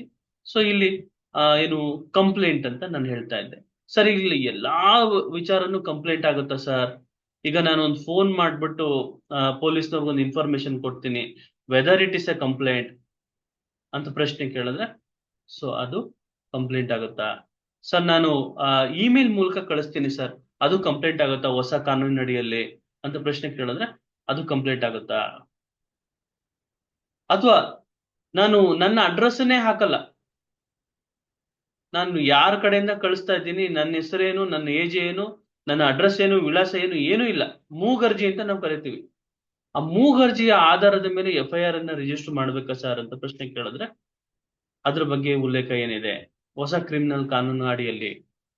ಸೊ ಈ ನಿಟ್ಟಿನಲ್ಲಿ ನಾವು ಅರ್ಥ ಮಾಡ್ಕೊಬೇಕು. ಏನು ಅಂತಂದ್ರೆ ಪ್ರಾರಂಭದ ಹಂತದಲ್ಲಿ ಕಂಪ್ಲೇಂಟ್ ಅಂತಂದ್ರೆ ಏನು ಸರ್? ಕಂಪ್ಲೇಂಟ್ ಅಂತಂದ್ರೆ ಇನ್ಫಾರ್ಮೇಶನ್ ಅಂತ. ನೋಡಿ, ಕಂಪ್ಲೇಂಟ್ ಅಂತಂದ್ರೆ it is only an information. ನಾವು ಪೊಲೀಸ್ ಸ್ಟೇಷನ್ಗೆ ಹೋಗ್ಬಿಟ್ಟು ನಾವು ಕಂಪ್ಲೇಂಟ್ ಕೊಡ್ತೀವಿ ಅಂತೀವಲ್ಲ, ಅದು it is not a complaint. Actually it is only an information. ನೀವು ಏನು FIR ಬಗ್ಗೆ ತಮ್ಗೆ ಗೊತ್ತಿರ್ಬೋದು, ಅದ್ರಲ್ಲಿ ಏನಂತ ಇರ್ತದೆ FIR ಅಂದ್ರೆ ಪ್ರಥಮ ಮಾಹಿತಿ ವರದಿ ಅಂತ ಇರ್ತದೆ. ಸೊ ನಾವು ತಗೊಂಡೋಗಿ ಕಂಪ್ಲೇಂಟ್ ಅನ್ನ ಕೊಡ್ತೀವಲ್ಲ, ಅದು ಆಕ್ಚುಯಲ್ ಕಂಪ್ಲೇಂಟ್ ಅಲ್ಲ. ಅದು ನೋಡಿ, ಆಕ್ಚುಯಲ್ ಕಂಪ್ಲೇಂಟ್ ಅಲ್ಲ ಅದು. It is only an information. We are N informant. ನಾವು ಏನು ಏನು ಬಾತ್ಮಿದಾರರು ಅಂತ ನಾವು ಕರಿತೀವಿ, ಅಥವಾ ಮಾಹಿತಿದಾರರು ಅಂತ ನಾವು ಹೇಳ್ಬೋದು. ನಾವು ಮಾಹಿತಿಯನ್ನ ಪೊಲೀಸ್ನವ್ರಿಗೆ ಇನ್ಫಾರ್ಮೇಶನ್ ಕೊಡ್ತೀವಿ. ಅದರಲ್ಲಿ ಸನ್ನೆಯ ಅಪರಾಧ ಇದ್ದಂತ ಸಂದರ್ಭದಲ್ಲಿ ಮಾತ್ರ FIR ಅನ್ನ ಮಾಡ್ತಾರೆ, ಎಲ್ಲಾ ಸಂದರ್ಭದಲ್ಲಿ FIR ಮಾಡಲ್ಲ. ಎಷ್ಟೋ ಸರಿ ನಾವು ಏನು ಕೇಳಿರ್ತೀವಿ ಸರ್, ನಾವು ಎಷ್ಟೋ ಕಂಪ್ಲೇಂಟ್ಗಳು ಕೊಡಕ್ ಹೋಗಿದ್ವಿ ಸರ್, ನಮ್ಮ ಮನೆ ಪಕ್ಕದಲ್ಲಿ ಒಬ್ಬ ಹಂಡೆ ಉರಿ ಆಗ್ತಾನೆ, ಆ ಹೊಗೆ ಎಲ್ಲ ನಮ್ಮ ಮನೆಗೆ ಬಂದ್ಬಿಡುತ್ತೆ, ನಾನು ಕಂಪ್ಲೇಂಟ್ ಕೊಡಕ್ ಹೋಗಿಕ್ಕೆ ಪೊಲೀಸ್ನವರು ಕಂಪ್ಲೇಂಟೇ ತಗೊಂಡಿಲ್ಲ ಸರ್. ಯಾಕೆ ಸರ್ ತಗೊಂಡಿಲ್ಲ ಅಂತಂದ್ರೆ ಕಾನೂನಿನಡಿಯಲ್ಲಿ ಯಾವ ಒಂದು ಕಂಪ್ಲೇಂಟ್ ನ, ಯಾವ ಒಂದು ಇನ್ಫಾರ್ಮೇಶನ್ ನಿಟ್ಟಿನಲ್ಲಿ FIR ಅನ್ನ ದಾಖಲೆ ಮಾಡ್ಬೇಕು ಅಂತ ಅದರಲ್ಲಿ ಉಲ್ಲೇಖವನ್ನ ಕೊಟ್ಟಿದೆ. ಏನು ಅಂತಂತಂದ್ರೆ ಸನ್ನೆಯ ಅಪರಾಧ ಇದ್ದಂತ ಸಂದರ್ಭದಲ್ಲಿ ಯಾವುದೇ ಒಂದು ಅಪರಾಧ ಕಾನೂನು ಅಡಿಯಲ್ಲಿ ಇದು ಸನ್ನೆಯ ಅಪರಾಧಗಳಂತ ಮೆನ್ಷನ್ ಆಗಿರ್ಬೇಕು, ಅಥವಾ ಹೀನಿಯಸ್ ಅಫೆನ್ಸ್ ಆಗಿದ್ದು ಅಂದ್ರೆ ಆ ಒಂದು ಅಪರಾಧಗಳಿಗೆ ಪನಿಷ್ಮೆಂಟ್ ಗಳನ್ನ ಮೆನ್ಷನ್ ಮಾಡಿದ್ರೆ ಕ್ರಿಮಿನಲ್ ಕಾನೂನಿನ ಅಡಿಯಲ್ಲಿ ಅಂತ ಸಂದರ್ಭದಲ್ಲಿ ಅದು ಸನ್ನೆಯ ಅಪರಾಧ ಆಗುತ್ತೆ. ಅಂತ ಸನ್ನೆಯ ಅಪರಾಧದ ಅಂಶಗಳು, ಇಂಗ್ರೀಡಿಯೆಂಟ್ಸ್ ತಮ್ಮ ಕಂಪ್ಲೇಂಟ್ ಅಲ್ಲಿ ಇದ್ದಂತ ಸಂದರ್ಭದಲ್ಲಿ ಮಾತ್ರ FIR ಅನ್ನ ದಾಖಲೆ ಮಾಡಬೇಕು ಅಂತ ನಮ್ಮ ಹಳೆ CRPC ಯಲ್ಲಿ ಇದೆ. ಹೊಸ ಹೊಸ ಒಂದು ಕಾನೂನಿನಲ್ಲಿ ಇನ್ನು ಭಾರತೀಯ ನಾಗರಿಕ ಸುರಕ್ಷಾ ಸಂಹಿತ BNSS ಅಲ್ಲಿ ಏನಿದೆ ನೋಡಿ.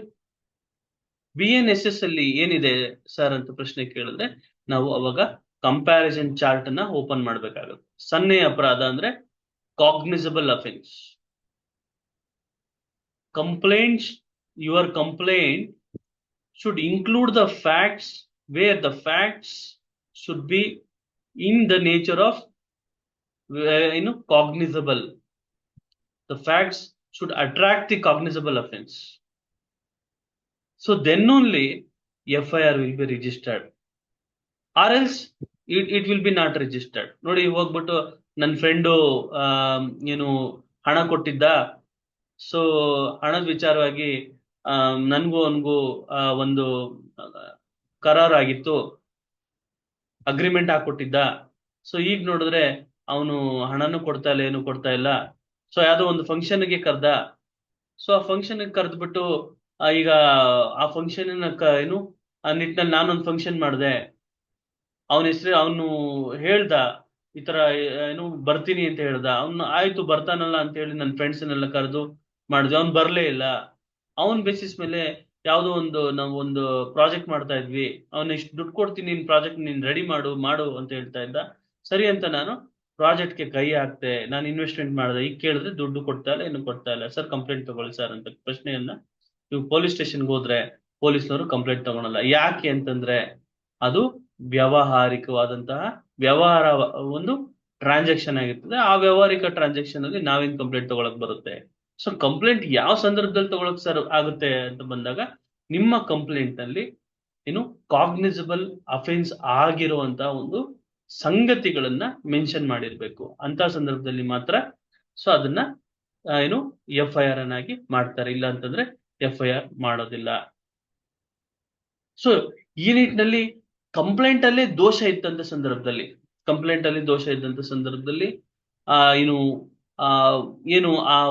ಆ ಕೇಸು ಸ್ಟ್ಯಾಂಡ್ ಆಗುತ್ತಾ ಸರ್ ಅಂತ ಪ್ರಶ್ನೆಯನ್ನ ಕೇಳಿದ್ರೆ ಕೇಸು ಸ್ಟ್ಯಾಂಡ್ ಆಗಲ್ಲ. ನಾಳೆ ಒಂದ್ ದಿವಸ ಹೈಕೋರ್ಟ್ಗೆ ಏನಾದ್ರು ಹೋದಂತ ಸಂದರ್ಭದಲ್ಲಿ ಕ್ವಾಶ್ಗೆ ಏನಾದ್ರು ಹೋದಂತ ಸಂದರ್ಭದಲ್ಲಿ ಕ್ವಾಶ್ ಆಗ್ಬಿಡುತ್ತೆ. ಯಾಕೆಂತಂದ್ರೆ ಕಂಪ್ಲೇಂಟ್ ಅಲ್ಲಿ ನೀವು ಸರಿಯಾದ ಮಾಹಿತಿನೇ ಕೊಟ್ಟಿಲ್ಲ ಅಂತ ಹೇಳಿ, ಕಂಪ್ಲೇಂಟ್ ಅಲ್ಲಿ ಸರಿಯಾದ ಮಾಹಿತಿನೇ ಕೊಟ್ಟಿಲ್ಲ. ಸೊ ಹಾಗಾಗಿ ಆ ಕಂಪ್ಲೇಂಟ್ ಅನ್ನ ನಾವು ತಗೊಳೋದಕ್ಕೆ ಬರೋದಿಲ್ಲ, ಅದನ್ನ ಕನ್ಸಿಡರ್ ಮಾಡೋದಿಲ್ಲ. ಸರ್ ಎಲ್ಲಾ ಸಂದರ್ಭದಲ್ಲಿ ಹಾಗಾದ್ರೆ ಪೊಲೀಸ್ನವರು ನಾವು ಕೊಟ್ಟಂತ ಕಂಪ್ಲೇಂಟ್ ಅನ್ನ ಅವರು ಪರಾಮರ್ಶಿಸಿ ಅದ್ರ ಬಗ್ಗೆ ವಿಚಾರಣೆಯನ್ನ ಮಾಡಿ ತದನಂತರ FIR ಮಾಡ್ಬೇಕಾ ಸರ್ ಅಂತ ಪ್ರಶ್ನೆಯನ್ನ ಕೇಳಿದ್ರೆ ಅವರು ಅದರ ಮೇಲೆ ವಿಚಾರಣೆಯನ್ನ ಮಾಡಿ ಪರಾಮರ್ಶಿಸಿ ಚರ್ಚೆಯನ್ನ ಮಾಡಿ ಆಮೇಲೆ ಅವರು FIR ಅನ್ನ ಮಾಡಿದ್ರೆ ಆ FIR ಏನಾಗ್ತದೆ, ತಪ್ಪು ಆಗ್ತದೆ. ಕಾನೂನಿನ ನಿಟ್ಟಿನಲ್ಲಿ ಅದು ದೋಷಪೂರಿತ ಒಂದು FIR ಆಗ್ತದೆ. ಯಾಕೆ ಸರ್ ಅಂತ ಪ್ರಶ್ನೆಯನ್ನ ಕೇಳಿದ್ರೆ ಅಲ್ಲಿ ನಿಜವಾದ ಘಟನೆನೇ ಒಂದಾಗಿರುತ್ತೆ. ಸೊ ಇವರು ಅದನ್ನ ಸೇರಿಸ್ಕೊಂಡು ಅಂಶಗಳನ್ನ ಹೊಸ ಅಂಶಗಳನ್ನ ಸೇರಿಸ್ಕೊಂಡು ಮಾಡಿರ್ತಾರೆ. ಹಂಗಾಗಿ ಅದ್ರಲ್ಲಿ ಸತ್ಯ ಅನ್ನೋದು ಇರೋದಿಲ್ಲ ಅಂತ ಹೇಳಿ ಆ FIR ಅನ್ನ ಕ್ವಾಶ್ ಮಾಡುವಂತದ್ದು ನಾವು ನೋಡ್ತೀವಿ. ಸೊ ಈ ನಿಟ್ಟಿನಲ್ಲಿ ಯಾವುದೇ ಕಂಪ್ಲೇಂಟ್ ಅಲ್ಲಿ ಯಾವುದೇ ಒಂದು ಮಾಹಿತಿ ನಾವು ಕೊಟ್ಟಂತ ಸಂದರ್ಭದಲ್ಲಿ ಆ ಮಾಹಿತಿಯು ಅಪರಾಧವನ್ನ ಸೂಚಿಸ್ತಾ ಇದ್ರೆ, ಇಂಥ ಒಂದು ಅಪರಾಧ ಇಂಥ ವ್ಯಕ್ತಿ ಮಾಡಿದಾನೆ ಅನ್ನೋದನ್ನ ಸೂಚಿಸ್ತಾ ಇದ್ರೆ ಇಮಿಡಿಯೇಟ್ ಆಗಿ FIR ಅನ್ನ ದಾಖಲೆ ಮಾಡಬೇಕು. FIR ಅನ್ನ ಮಾಡಿ ತದನಂತರ ತನಿಖೆಯನ್ನ ಮಾಡ್ಬೇಕೇ ಹೊರತು ಸೊ ಅದು ನಿಜ ಇರ್ಬೋದಾ ಅಥವಾ ಸುಳ್ಳಿರ್ಬೋದಾ ಅದನ್ನ ನೆಕ್ಸ್ಟ್ ನೋಡೋಣ ಅಂತ ಹೇಳ್ಬಿಟ್ಟು ಅದನ್ನ ಪೆಂಡಿಂಗ್ ಅಲ್ಲಿ ಇಟ್ಬಿಟ್ಟು ತದನಂತರ ಅವ್ರು FIR ಅನ್ನ ಮಾಡಿದ್ರೆ ಅದು it becomes a fatal to the case. So ಅಲ್ಲಿ ಏನಾಗುತ್ತೆ, ಅದು ಸುಳ್ಳು ಕೇಸ್ ಅಂತ ಪರಿಗಣಿಸಿ ನಾಳೆ ಬಿಡುಗಡೆ ಆಗುವಂತ ಚಾನ್ಸಸ್ ಇರುತ್ತೆ. ಪೊಲೀಸ್ನವ್ರ ಕರ್ತವ್ಯ ಲಲಿತಾ ಕುಮಾರಿ ವರ್ಸಸ್ ಸ್ಟೇಟ್ ಆಫ್ UP ಅಂತ ಹೇಳಿ ಆ ಕೇಸ್ನಲ್ಲೂ ಸಹ ಹೇಳಿದ್ದಾರೆ. ಮೊದಲು ಯಾವುದೇ ಒಂದು ಕಂಪ್ಲೇಂಟ್ ಅಲ್ಲಿ ಯಾವುದೇ ಒಂದು ಮಾಹಿತಿ ಬಂದಿದ್ದು ಪೊಲೀಸ್ನವರಿಗೆ, ಆ ನಿಟ್ಟಿನಲ್ಲಿ ಆ ಮಾಹಿತಿಯಲ್ಲಿ ಸನ್ನೆಯ ಅಪರಾಧದ ಬಗ್ಗೆ ಕಾಗ್ನಿಸಬಲ್ ಅಫೆನ್ಸ್ ಬಗ್ಗೆ ಉಲ್ಲೇಖ ಇತ್ತು ಅಂತಂದ್ರೆ ಮೊದಲು ನೀವು FIR ಅನ್ನ ಮಾಡಬೇಕು. ತದನಂತರ ತನಿಖೆಯನ್ನ ಮಾಡಬೇಕು. ತನಿಖೆ ಆದ ನಂತರ ಅದ್ರಲ್ಲಿ ಉರುಳಿಲ್ಲ ಅಂತ ಬಿ ರಿಪೋರ್ಟ್ ಹಾಕುವಂತದ್ದು ಅದು ಇದ್ದೇ ಇರ್ತದೆ. ಸೊ ಈ ನಿಟ್ಟಿನಲ್ಲಿ ನೀವು ಒಂದು FIR ಅನ್ನ ರಿಜಿಸ್ಟರ್ ಮಾಡಬೇಕು ಅಂತ ಸುಪ್ರೀಂ ಕೋರ್ಟ್ ಗೈಡ್ ಲೈನ್ಸ್ ಇರ್ತದೆ.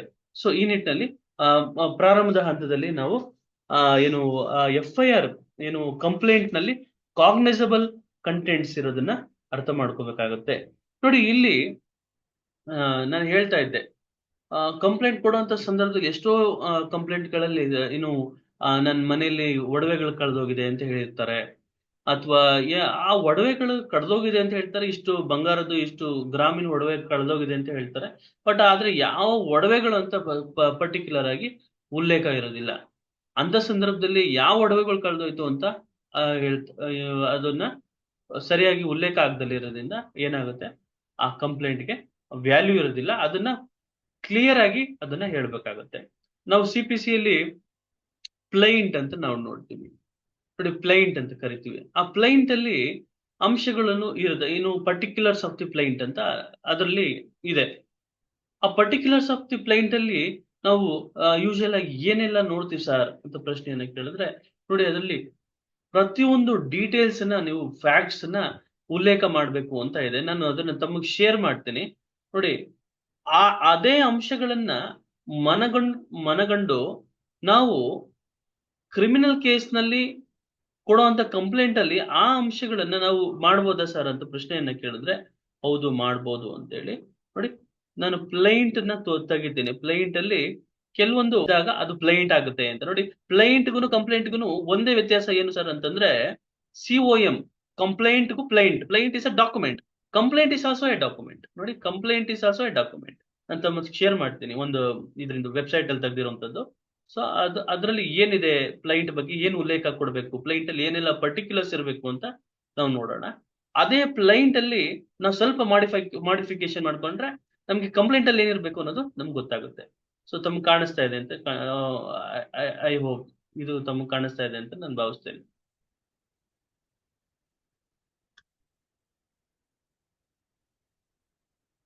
ನೋಡಿ, the name of the court where the suit is to be instituted, ಇದು ನಮ್ಗೆ ಕಂಪ್ಲೇಂಟ್ ಅಲ್ಲಿ ಬೇಕಾಗಲ್ಲ. ನೋಡಿ, name, description, residence of the plaintiff ಅಂತ ಹೇಳ್ತಾರೆ. ಇಲ್ಲಿ ಕಂಪ್ಲೇಂಟ್ ನಾವು ಕ್ರಿಮಿನಲ್ ಕಂಪ್ಲೇಂಟ್ ಗೆ ಅಳವಡಿಸ್ಕೊಂಡ್ರೆ, ಇಲ್ಲಿರೋ ಅಂತಹ ಒಂದು ರೂಲ್ಸ್ ಅಳವಡಿಸ್ಕೊಂಡ್ರೆ ನೇಮ್ ಅನ್ನ ಹಾಕ್ಬೇಕಾಗತ್ತೆ, ನಮ್ಮ ಏಜ್ ಅನ್ನ ಹಾಕ್ಬೇಕಾಗತ್ತೆ, ನಮ್ಮ ರೆಸಿಡೆನ್ಸ್, ನನ್ನ ಅಡ್ರೆಸ್ ನಾನು ಕಂಪ್ಲೇಂಟ್ ಅಲ್ಲಿ ಕೊಡ್ಬೇಕಾಗುತ್ತೆ. ಆಯ್ತಾ? ಆಪೋಸಿಟ್ ಪಾರ್ಟಿಯ ನೇಮು, ಅವನ ಡಿಸ್ಕ್ರಿಪ್ಷನ್, ಅವನು ಎಲ್ಲಿ ವಾಸ ಮಾಡ್ತಾನೆ ಅದ್ರ ಬಗ್ಗೆ ಉಲ್ಲೇಖವನ್ನ ಕೊಡ್ಬೇಕಾಗತ್ತೆ. ಆಯ್ತಾ? ನೋಡಿ, statement in the case the plaintiff are the defendant is A minor. ಒಂದ್ ವೇಳೆ ಮೈನರ್ ಇದ್ರೆ ಅವ್ರನ್ನ ರೆಪ್ರೆಸೆಂಟ್ ಮಾಡ್ತಾ ಇರೋಂಥದ್ದು ಹೇಳ್ಬೇಕಾಗತ್ತೆ. ನೋಡಿ, fact explaining the cause of action and explanation of when it arose ಅಂತ ಹೇಳ್ತಾರೆ ಇಲ್ಲಿ. ಅಂದ್ರೆ ಈಗ ನಾನು ಹೋಗಿ ಒಂದು ಪೊಲೀಸ್ ಸ್ಟೇಷನ್ ಅಲ್ಲಿ ಕಂಪ್ಲೇಂಟ್ ಕೊಡ್ತಾ ಇರ್ಬೇಕಾದ್ರೆ ಈ ಗಲಾಟೆ ಯಾಕೆ ನಡೀತು ಅನ್ನೋದು ನಾನು ಎಕ್ಸ್ಪ್ಲೇನ್ ಮಾಡ್ಬೇಕು. ಎಲ್ಲಿ ನಡೀತು, ಯಾವ ಸಂದರ್ಭದಲ್ಲಿ ನಡೀತು, ಯಾವ ದಿನಾಂಕದಿಂದ ನಡೀತು, ಯಾವ ಟೈಮಿಂಗ್ಸ್ ಅಲ್ಲಿ ನಡೀತು ಅನ್ನೋದನ್ನ ನಾವು ಉಲ್ಲೇಖವನ್ನ ಮಾಡಿದಂತ ಸಂದರ್ಭದಲ್ಲಿ ಆ ಒಂದು ಕಂಪ್ಲೇಂಟ್ ಏನಾಗುತ್ತೆ, ಅದು ದೋಷಪೂರಿತವಾದಂತ ಕಂಪ್ಲೇಂಟ್ ಆಗಲ್ಲ. ದೋಷಪೂರಿತವಾದಂತ ಕಂಪ್ಲೇಂಟ್ಗಳು ಏನಾಗುತ್ತೆ, ಅಲ್ಲಿ ನ್ಯಾಯ ಸಿಗೋದಿಲ್ಲ. ಸೊ ನ್ಯಾಯ ಸಿಗೋದಿಲ್ಲ ಅಂತ ಸಂದರ್ಭದಲ್ಲಿ ಏನಾಗುತ್ತೆ, ಅದು ವೇಸ್ಟ್ ಆಗ್ಬಿಡುತ್ತೆ. ಸೊ ಅಲ್ಲಿ ಅನ್ಯಾಯ ಆಗುವಂತ ಸಂದರ್ಭ. ಅದಕ್ಕೋಸ್ಕರ ಅನ್ಯಾಯವನ್ನ ತಡಿಬೇಕಾದ್ರೆ ನಾವು ಕೊಡುವಂತ ಕಂಪ್ಲೇಂಟ್ ಅಲ್ಲಿ, ಪೊಲೀಸ್ನವರು ಕೊಡುವಂತ ಕಂಪ್ಲೇಂಟ್ ಅಲ್ಲಿ ಎಲ್ಲಾ ಡೀಟೇಲ್ಸ್ ಇರ್ಬೇಕಾಗ್ತದೆ. ಯಾವಾಗ ನಡೀತು, ಅದು ಡೇಟ್ ಯಾವುದು, ಟೈಮಿಂಗ್ ಯಾವತ್ತು, ಯಾವ ಸಂದರ್ಭದಲ್ಲಿ ಆಯ್ತು ಅನ್ನೋದು ಎಲ್ಲವನ್ನ ಉಲ್ಲೇಖವನ್ನ ಕೊಡ್ಬೇಕಾಗುತ್ತೆ. ನೋಡಿ, ಆ ನಿಟ್ಟಿನಲ್ಲಿ ಆ ಒಂದು ಆಕ್ಷನ್ ಅನ್ನ ತಗೊಳ್ಳಿ ಅಂತ ನಾವು ಲಾಸ್ಟ್ ನಲ್ಲಿ ಉಲ್ಲೇಖವನ್ನ ಕೊಡ್ತೀವಿ. ನೋಡಿ, ಇವ್ರ ಮೇಲೆ ಸರಿಯಾದಂತ ಕ್ರಮವನ್ನ ತಗೊಳ್ಳಿ ಅಂತ. ನೋಡಿ, when the plaintiff is ready to set off a portion, ಇದು ಅಪ್ಲೈ ಆಗೋದಿಲ್ಲ. ನೋಡಿ, ಇಷ್ಟು ನಿಮ್ಗೆ documents to be attached with a plaint ಅಂತ ಹೇಳ್ತಾರೆ. ಸೊ ಇಲ್ಲಿ ನಮ್ಗೆ ಕಂಪ್ಲೇಂಟ್ ಅಲ್ಲೂ ಸಹ ನಾವು ಆ ಯಾವ ಒಂದು ಬೇಸಿಸ್ ಮೇಲೆ ಅದ್ರ ಮೇಲೆ ರಿಲೇ ಆಗ್ತೀವಿ ಅನ್ನೋ ನಿಟ್ಟಿನಲ್ಲಿ ಸಹ ಅದನ್ನ ಉಲ್ಲೇಖವನ್ನ ಮಾಡ್ಬೇಕಾಗ್ತದೆ. ಸೊ ಈ ನಿಟ್ಟಿನಲ್ಲಿ ನೋಡಿ, ಕಂಪ್ಲೇಂಟ್ ವಿಚಾರದಲ್ಲಿ ಸುಪ್ರೀಂ ಕೋರ್ಟ್ ನ್ಯಾಯಾಲಯ ಒಂದು ಪ್ರಕರಣದಲ್ಲಿ ಯಾವ್ಯಾವ ಅಂಶಗಳು ಇರಬೇಕು ಅನ್ನೋದ್ರ ಬಗ್ಗೆ ಹೇಳಿದೆ. ಯಾವುದು ಅಂತಂದ್ರೆ ಅಸೀಬ್ ವರ್ಸಸ್ ಸ್ಟೇಟ್ ಆಫ್ ಬಿಹಾರ್ ಅಂತೇಳಿ, ಅಸೀಬ್ ವರ್ಸಸ್ ಸ್ಟೇಟ್ ಆಫ್ ಬಿಹಾರ್ ಅಂತೇಳಿ. ಆ ಕೇಸ್ನಲ್ಲಿ AR 1972 ಸುಪ್ರೀಂ ಕೋರ್ಟ್ 283 ಅಂತ ಹೇಳಿ ಅದು ತಮ್ಮ ಶೇರ್ ಮಾಡ್ಕೊಳ್ತೀನಿ. Aseeb versus state of Bihar, Aseeb versus Bihar ರಾಜ್ಯ ಅನ್ನೋ ಪ್ರಕರಣದಲ್ಲಿ ಸುಪ್ರೀಂ ಕೋರ್ಟ್ ಕಂಪ್ಲೇಂಟ್ ಅಂದ್ರೆ ಹೆಂಗಿರ್ಬೇಕು ಅನ್ನೋದ್ರ ಬಗ್ಗೆ ಉಲ್ಲೇಖವನ್ನ ಕೊಟ್ಟಿದೆ. ಅದನ್ನ ನೀವು ಗೂಗಲ್ ನಲ್ಲಿ ಟೈಪ್ ಮಾಡಿದ್ರೆ ತಮಗೆ ಮಾಹಿತಿ ಸಿಗುತ್ತೆ. ಸೊ ಅದ್ರ ಏನು ಮೊದಲ ಮಾಹಿತಿ ವರದಿಯು ಉದ್ದೇಶ, ಮೌಲ್ಯ ಹಾಗೂ ಉಪಯೋಗಗಳ ಬಗ್ಗೆ ಏನು ಸುಪ್ರೀಂ ಕೋರ್ಟ್ ಈ ಒಂದು ಪ್ರಕರಣದಲ್ಲಿ ಏನು ಏನೆಲ್ಲ ಇರಬೇಕು, ಅದು ಹೆಂಗೆ, ಅದು what is the value and importance ಅನ್ನೋದ್ರ ಬಗ್ಗೆ ಉಲ್ಲೇಖವನ್ನ ಕೊಟ್ಟಿದೆ. ನೀವು ಅದನ್ನ ನೆನಪಲ್ಲಿ ಇಟ್ಕೊಬೇಕಾಗುತ್ತೆ. ಈ ನಿಟ್ಟಿನಲ್ಲಿ ನಾವು ಹೊಸ ಕ್ರಿಮಿನಲ್ ಕಾನೂನಲ್ಲಿ ಕಂಪ್ಲೇಂಟ್ ಬಗ್ಗೆ ಏನಾದ್ರು ಚೇಂಜಸ್ ಆಗಿದೆಯಾ ಸರ್ ಅಂತ ಪ್ರಶ್ನೆಯನ್ನ ಕೇಳಿದ್ರೆ, so let us go to ಏನು ಆ, ಆ, ಏನು ಭಾರತೀಯ ನಾಗರಿಕ ಸುರಕ್ಷಾ ಸಂಹಿತ ಹೊಸ ಕಾನೂನಿಗೆ ನಾವು ನೋಡೋಣ. ಹೊಸ ಕಾನೂನಲ್ಲಿ ಏನಾದ್ರು ಇದರಲ್ಲಿ ಚೇಂಜಸ್ ಆಗಿದ್ಯಾ ಅಂತ ನೋಡೋಣ.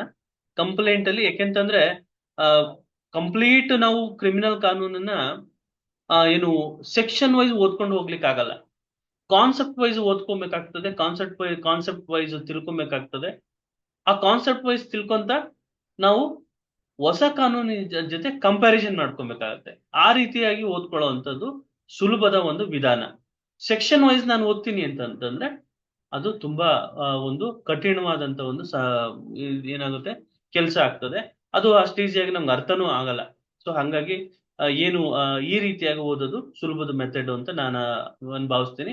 ನಮ್ಮ ಒಂದು ಕಾರ್ಯಾಗಾರದಲ್ಲಿ ಆ ರೀತಿಯಾದಂತಹ ಒಂದು ಮೆಥಡ್ ನ ನಾವು ಫಾಲೋ ಮಾಡ್ತೀವಿ. ಏನು ಕಾನ್ಸೆಪ್ಟ್ ಇಟ್ಕೊಂತೀವಿ, ಆ ಕಾನ್ಸೆಪ್ಟ್ ಮೇಲೆ ಚರ್ಚೆಯನ್ನ ಮಾಡ್ತೀವಿ, ಕಂಪ್ಯಾರಿಸನ್ ಮಾಡ್ತೀವಿ, ಕ್ರಿಮಿನಲ್ ಲಾಸ್ ಜೊತೆ ನ್ಯೂ ಕ್ರಿಮಿನಲ್ ಲಾಸ್ ಜೊತೆ ಕಂಪ್ಯಾರಿಸನ್ ಮಾಡ್ತೀವಿ. ಸೊ ಅದೇ ಕೆಲಸವನ್ನ ಈಗ ನಾನು ಮಾಡ್ತೀನಿ. ನೋಡಿ, ಕಂಪ್ಲೇಂಟ್ ಬಗ್ಗೆ ಏನಾದ್ರೂ ಚೇಂಜಸ್ ಆಗಿದೆಯಾ ಅಂತ ಪ್ರಶ್ನೆಯನ್ನ ನೋಡಿದಾಗ ನಾನು BNSS ಅನ್ನು ಓಪನ್ ಮಾಡ್ತೀನಿ. ನಾನು ತಮ್ಮ ಹತ್ರ ಶೇರ್ ಮಾಡ್ತೀನಿ, BNSS ಶೇರ್ ಮಾಡ್ತೀನಿ. ನೋಡಿ, BNSS ಶೇರ್ ಮಾಡ್ತೀನಿ ಕಂಪ್ಲೇಂಟ್ ಬಗ್ಗೆ.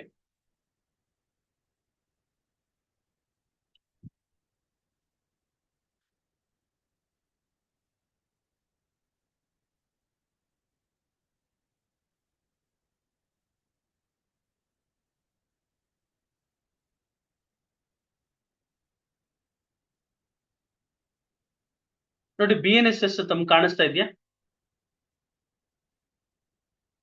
ಭಾರತೀಯ ನಾಗರಿಕ ಸುರಕ್ಷಾ ಸಂಹಿತ. ನೋಡಿ, ಇದು CRPCಗೆ ಅನುಗುಣವಾಗಿ ಬದಲಾಗಿರುವಂತ ಕಾನೂನು, ಭಾರತೀಯ ನಾಗರಿಕ ಸುರಕ್ಷಾ ಸಂಹಿತ. ಈಗ ತಮಗೆ ಕಾಣಿಸ್ತಾ ಇದೆಯಾ? Yes sir. ಓಕೆ, ನೋಡಿ ಇಲ್ಲಿ ನೋಡಿ, ಈ ಬಲಭಾಗದಲ್ಲಿ BNSS, ಫಸ್ಟ್ ಇದು BNSS, ಎರಡನೇದು CRPC. ಡೆಫಿನೇಷನ್ ಪಾರ್ಟ್ಸ್ ನೋಡಿ. ಡೆಫಿನೇಷನ್ ಪಾರ್ಟ್ ಅಲ್ಲಿ ಆಡಿಯೋ ವಿಡಿಯೋ ಎಲೆಕ್ಟ್ರಾನಿಕ್ ಮೀನ್ಸ್ ಬಗ್ಗೆ ಉಲ್ಲೇಖವನ್ನ ಕೊಟ್ಟಿದ್ದಾರೆ. ಮುಂಚೆ ಬೇಲ್ ಬಗ್ಗೆ ಉಲ್ಲೇಖ ಇರಲಿಲ್ಲ. ಈಗ ಬೇಲ್ ಅಂತಂದ್ರೆ ಏನು ಅದ್ರ ಬಗ್ಗೆ ಉಲ್ಲೇಖವನ್ನ ಕೊಟ್ಟಿದ್ದಾರೆ. ಬೇಲಬಲ್ ಅಫೆನ್ಸ್ ಬಗ್ಗೆ ಉಲ್ಲೇಖ ಇತ್ತು, ಅದರಲ್ಲಿ ಯಾವುದೇ ತರ ಚೇಂಜ್ ಆಗಿಲ್ಲ. ಬೇಲ್ ಬಾಂಡ್ ಬಗ್ಗೆ ಉಲ್ಲೇಖ ಇರಲಿಲ್ಲ, ಬಾಂಡ್ ಬಗ್ಗೆ ಉಲ್ಲೇಖ ಇರಲಿಲ್ಲ. ಚಾರ್ಜ್ ಬಗ್ಗೆ ಉಲ್ಲೇಖ ಇತ್ತು, ಮುಂಚೆ ಉಲ್ಲೇಖ ಇತ್ತು. ನೋಡಿ, ನೋ ಚೇಂಜ್ ಅಂತ ಇದೆ. ಕಾಗ್ನಿಸಬಲ್ ಅಫೆನ್ಸ್ ನೋ ಚೇಂಜ್, ಮುಂಚೆ ಏನಿತ್ತು ಅದೇ ಇದೆ. ಆಯ್ತಾ? ಕಂಪ್ಲೇಂಟ್ ಅಂತ ಇದೆ ನೋಡಿ. ಕಂಪ್ಲೇಂಟ್ ಅಲ್ಲಿ ನೋಡಿ, ಕಂಪ್ಲೇಂಟ್ ಅಲ್ಲಿ ಯಾಕೆಂತಂದ್ರೆ ಕ್ರಿಮಿನಲ್ ಕಾನೂನುಗಳನ್ನ ಅರ್ಥ ಮಾಡ್ಕೊಳ್ಳುವಂತ ಸಂದರ್ಭದಲ್ಲಿ ಕಂಪ್ಲೇಂಟ್ ಇಂದ ಹಿಡಿದು ಜಡ್ಜ್ಮೆಂಟ್ ವರೆಗೂ ನಾವು ಸ್ಟೇಜ್ ಮುಖೇನ ಅರ್ಥ ಮಾಡ್ಕೊಳ್ಳುವಂತ ಸಂದರ್ಭದಲ್ಲಿ ಅಷ್ಟು ಅರ್ಥ ಮಾಡ್ಕೊಂಡ್ರೆ ಸಾಕು. From complaint to the stage of judgment and comparison with new criminal law, ಅಷ್ಟು ಮಾಡ್ಕೊಂಡ್ರೆ ಅಷ್ಟು ಸಾಕಾಗುತ್ತೆ. ನೋಡಿ, ಕಂಪ್ಲೇಂಟ್ ಅಲ್ಲಿ ಏನ್ ಚೇಂಜ್ ಆಗಿದೆ ಸರ್ ಅಂತ ನೀವು ಪ್ರಶ್ನೆಯನ್ನ ಕೇಳಿದ್ರೆ, no change except code is replaced with ಸನ್ನಿಹಿತ. ಕೋಡ್ ಅನ್ನೋದ್ರ ಬದಲು ಸನ್ನಿಹಿತ ಅಂತ ಕರೆದಿದ್ದಾರೆ. ಅಷ್ಟು ಬಿಟ್ರೆ ಕಂಪ್ಲೇಂಟ್ ಅಲ್ಲಿ ಯಾವುದೇ ರೀತಿಯಾದಂತಹ ಬದಲಾವಣೆ ಆಗಿಲ್ಲ. ದ ವರ್ಡ್ ಸನ್ನಿಹಿತ is used in BNSS. Therefore, this fact will not be specifically mentioned in this table here in after. So complaint ಈ ಮುಂಚೆ ಏನ್ ಕಂಪ್ಲೇಂಟ್ ಅಂದ್ರೆ ಇತ್ತು, ಅದೇ ಅದೇ ಒಂದು ಡೆಫಿನೇಷನ್ ಅನ್ನ ಫಾಲೋ ಮಾಡಿದ್ದಾರೆ. ಅಲ್ಲಿ ಕೋಡ್ ಅಂತ ಬಳಸ್ತಾ ಇದ್ರು, ಇಲ್ಲಿ ಸನ್ನಿಹಿತ ಅಂತ ಬಳಸ್ತಾ ಇದ್ದಾರೆ. ಅದ್ ಬಿಟ್ರೆ ಬೇರೆ ಯಾವುದೇ ತರ ಮಾಹಿತಿ ಅಥವಾ ಬದಲಾವಣೆ ನಾವು ನೋಡ್ತಾ ಇಲ್ಲ. ನೋಡಿ, ಇಲ್ಲಿ FIR ಬಗ್ಗೆ ಉಲ್ಲೇಖವನ್ನ ಕೊಡ್ತಾ ಇದೆ. ಯೂಶಲ್ ಆಗಿ ನಾವು ಈ CRPC ಅಡಿಯಲ್ಲಿ FIR ಬಗ್ಗೆ ಯಾವ ಸೆಕ್ಷನ್ ಅಲ್ಲಿ ನಾವು ಇದ್ ಮಾಡ್ತಾ ಇದ್ವಿ, 154 ನೋಡಿ ತೋರಿಸ್ತೀನಿ ನಾನು ನಿಮ್ಗೆ.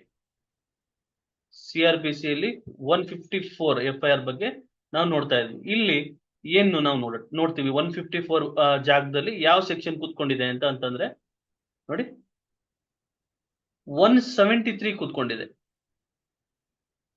173 ಅಲ್ಲಿ ಫೈನಲ್ ರಿಪೋರ್ಟ್ ಓದ್ತಾ ಇದ್ವಿ. ಇಲ್ಲಿ 173 ಏನಾಗಿದೆ, FIR ಅಂತ ಆಗಿದೆ.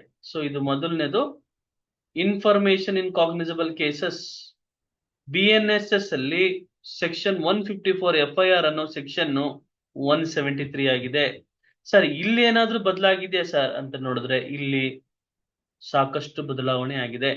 ನೋಡಿ, FIR ಅಲ್ಲಿ 0 FIR ಬಗ್ಗೆ ಉಲ್ಲೇಖವ ಆಗಿದೆ. ನೋಡಿ, FIR ಅಲ್ಲಿ 0 FIR ಬಗ್ಗೆ ಉಲ್ಲೇಖ ಆಗಿದೆ. ಸರ್ ಏನು ಸರ್ ಇದು 0 FIR ಅಂತ ನಿಮ್ ಪ್ರಶ್ನೆಯನ್ನ ಕೇಳಿದ್ರೆ, ನೀವು ಭಾರತದ ದೇಶದಲ್ಲಿ ಯಾವುದೇ ಮೂಲೆಯಲ್ಲಿ ಕೂತ್ಕೊಂಡು ಅಪರಾಧ ಆದಂತ ಸಂದರ್ಭದಲ್ಲಿ, ಅದು ಅಪರಾಧ ನಿಮಗೆ ಸಂಬಂಧಿಸಿದ ಅಂತ ಸಂದರ್ಭದಲ್ಲಿ, ಸೊ ನೀವು ಎಲ್ಲಿ ಬೇಕಾದ್ರೂ ಕಂಪ್ಲೇಂಟ್ ಅನ್ನ ಅಧಿಕಾರಿ ಕೊಡ್ಬೋದು. ಮೊನ್ನೆ ಸಾಹೇಬ್ರು ಹೇಳ್ತಾ ಇದ್ರು, DV ಗುರುಪ್ರಸಾದ್ ಸಾಹೇಬ್ರು, ನನ್ನ ಮನೆ ಇರೋದು ಬೆಂಗಳೂರಿನಲ್ಲಿ, ನಾನು ಕಾಶಿಲಿ ಇರ್ತೀನಿ. ಸೊ ನಾನು ಒಂದು ಏನು ಡಿವೈಸ್ ಅನ್ನ ಹಾಕೊಂಡಿರ್ತೇನೆ, CCTV ಫುಟೇಜ್ ಅನ್ನ ಅಲ್ಲಿ CCTV ಇನ್ಸ್ಟಾಲೇಷನ್ ಮಾಡಿರ್ತೀನಿ. CCTV ನಾನು ನೋಡ್ಕೊಂತೀನಿ, ನನ್ನ ಮನೆ ಕಳ್ತನ ಆಗ್ತಾ ಇರೋದು ನನ್ಗೆ ಗೊತ್ತಾಗುತ್ತೆ. ಸೊ ನನ್ನ ಮೊಬೈಲ್ ಅಲ್ಲಿ ಅದು ತೋರಿಸ್ತಾ ಇರುತ್ತೆ, ರಿಫ್ಲೆಕ್ಷನ್ ಆಗ್ತಾ ಇರುತ್ತೆ. ನಾನೇನ್ ಮಾಡ್ತೀನಿ, ಹೋಗಿ ಅಲ್ಲಿ ಕಾಶಿಲ್ ಪೊಲೀಸ್ ಕಂಪ್ಲೇಂಟ್ ಕೊಡ್ತೀನಿ. ಇಲ್ರಿ ನಿಮ್ಮ ಏನು ಘಟನೆ ನಡೀತಾ ಇರೋದು ಬೆಂಗಳೂರಿನಲ್ಲಿ, ನೀವು ಮನೆ ಇರೋದು ಬೆಂಗಳೂರಿನ, ಅಲ್ಲೋಗಿ ಕಂಪ್ಲೇಂಟ್ ಕೊಡ್ರಿ ಅಂತ ಏನು ಅವರು ಕಳಿಸೋ ಹಾಗಿಲ್ಲ, ಅಲ್ಲೇ ರಿಜಿಸ್ಟರ್ ಮಾಡಿ ಬೆಂಗಳೂರಿಗೆ ಹಸ್ತಾಂತರಿಸಬಹುದು. ಸೊ ಅದನ್ನ ನಾವು ಏನಂತ ಕರಿತೀವಿ, 0 FIR ಅಂತ ಕರಿತೀವಿ. ಪ್ರತಿಯೊಂದು ಅಪರಾಧಕ್ಕೂ ಒಂದು ಸಂಖ್ಯೆ ಇರ್ತದೆ, ಕ್ರೈಮ್ ನಂಬರ್ಗಳಂತ ಇರ್ತದೆ, ಕ್ರೈಮ್ ನಂಬರ್ ಅಂತ ಇರುತ್ತೆ. ಸೊ ಆ ಕ್ರೈಮ್ ನಂಬರು ಅದು ಏನು ಆ 0 FIR ಅಲ್ಲಿ 0 ಅಂತ ಮಾಡಿರ್ತಾರೆ, ಅದ್ರ ನಂಬರ್ ಕೊಡಲ್ಲ. ಆ ನಂಬರು ನಿಮ್ಮ ಜೂರಿಸ್ಟಿಕ್ಷನ್ ಎಲ್ಲಿ ಅಪರಾಧ ನಡೆದಿರುತ್ತೆ ಆ ಜೂರಿಸ್ಟಿಕ್ಷನ್ಗೆ, ಆ ಒಂದು ಪೊಲೀಸ್ ಸ್ಟೇಷನ್ಗೆ ಏನು ಅದನ್ನ ಟ್ರಾನ್ಸ್ಫರ್ ಮಾಡಿದ ನಂತರ ಅದಕ್ಕೊಂದು ನಂಬರ್ ಅನ್ನ ಕೊಡ್ತಾರೆ. ಸೊ ಅಲ್ಲಿವರೆಗೂ ಅದು 0 ಆಗಿ ಉಳಿದಿರುತ್ತೆ. ಸೊ ಹಾಗಾಗಿ ಅದು 0 FIR ಅಂತ. ಸೊ ಇಲ್ಲಿ ಪರ್ಟಿಕ್ಯುಲರ್ ಆಗಿ ಅದ್ರ ಬಗ್ಗೆ ಏನು ಉಲ್ಲೇಖ ಇದೆ ಅಂತ ನಾವು ನೋಡೋಣ. ತಮ್ಮ ಶೇರ್ ಮಾಡ್ತೀನಿ ನೋಡಿ, ಇದ್ರ ಬಗ್ಗೆ ಏನು ಉಲ್ಲೇಖ ಇದೆ ಅಂತ ನೋಡೋಣ.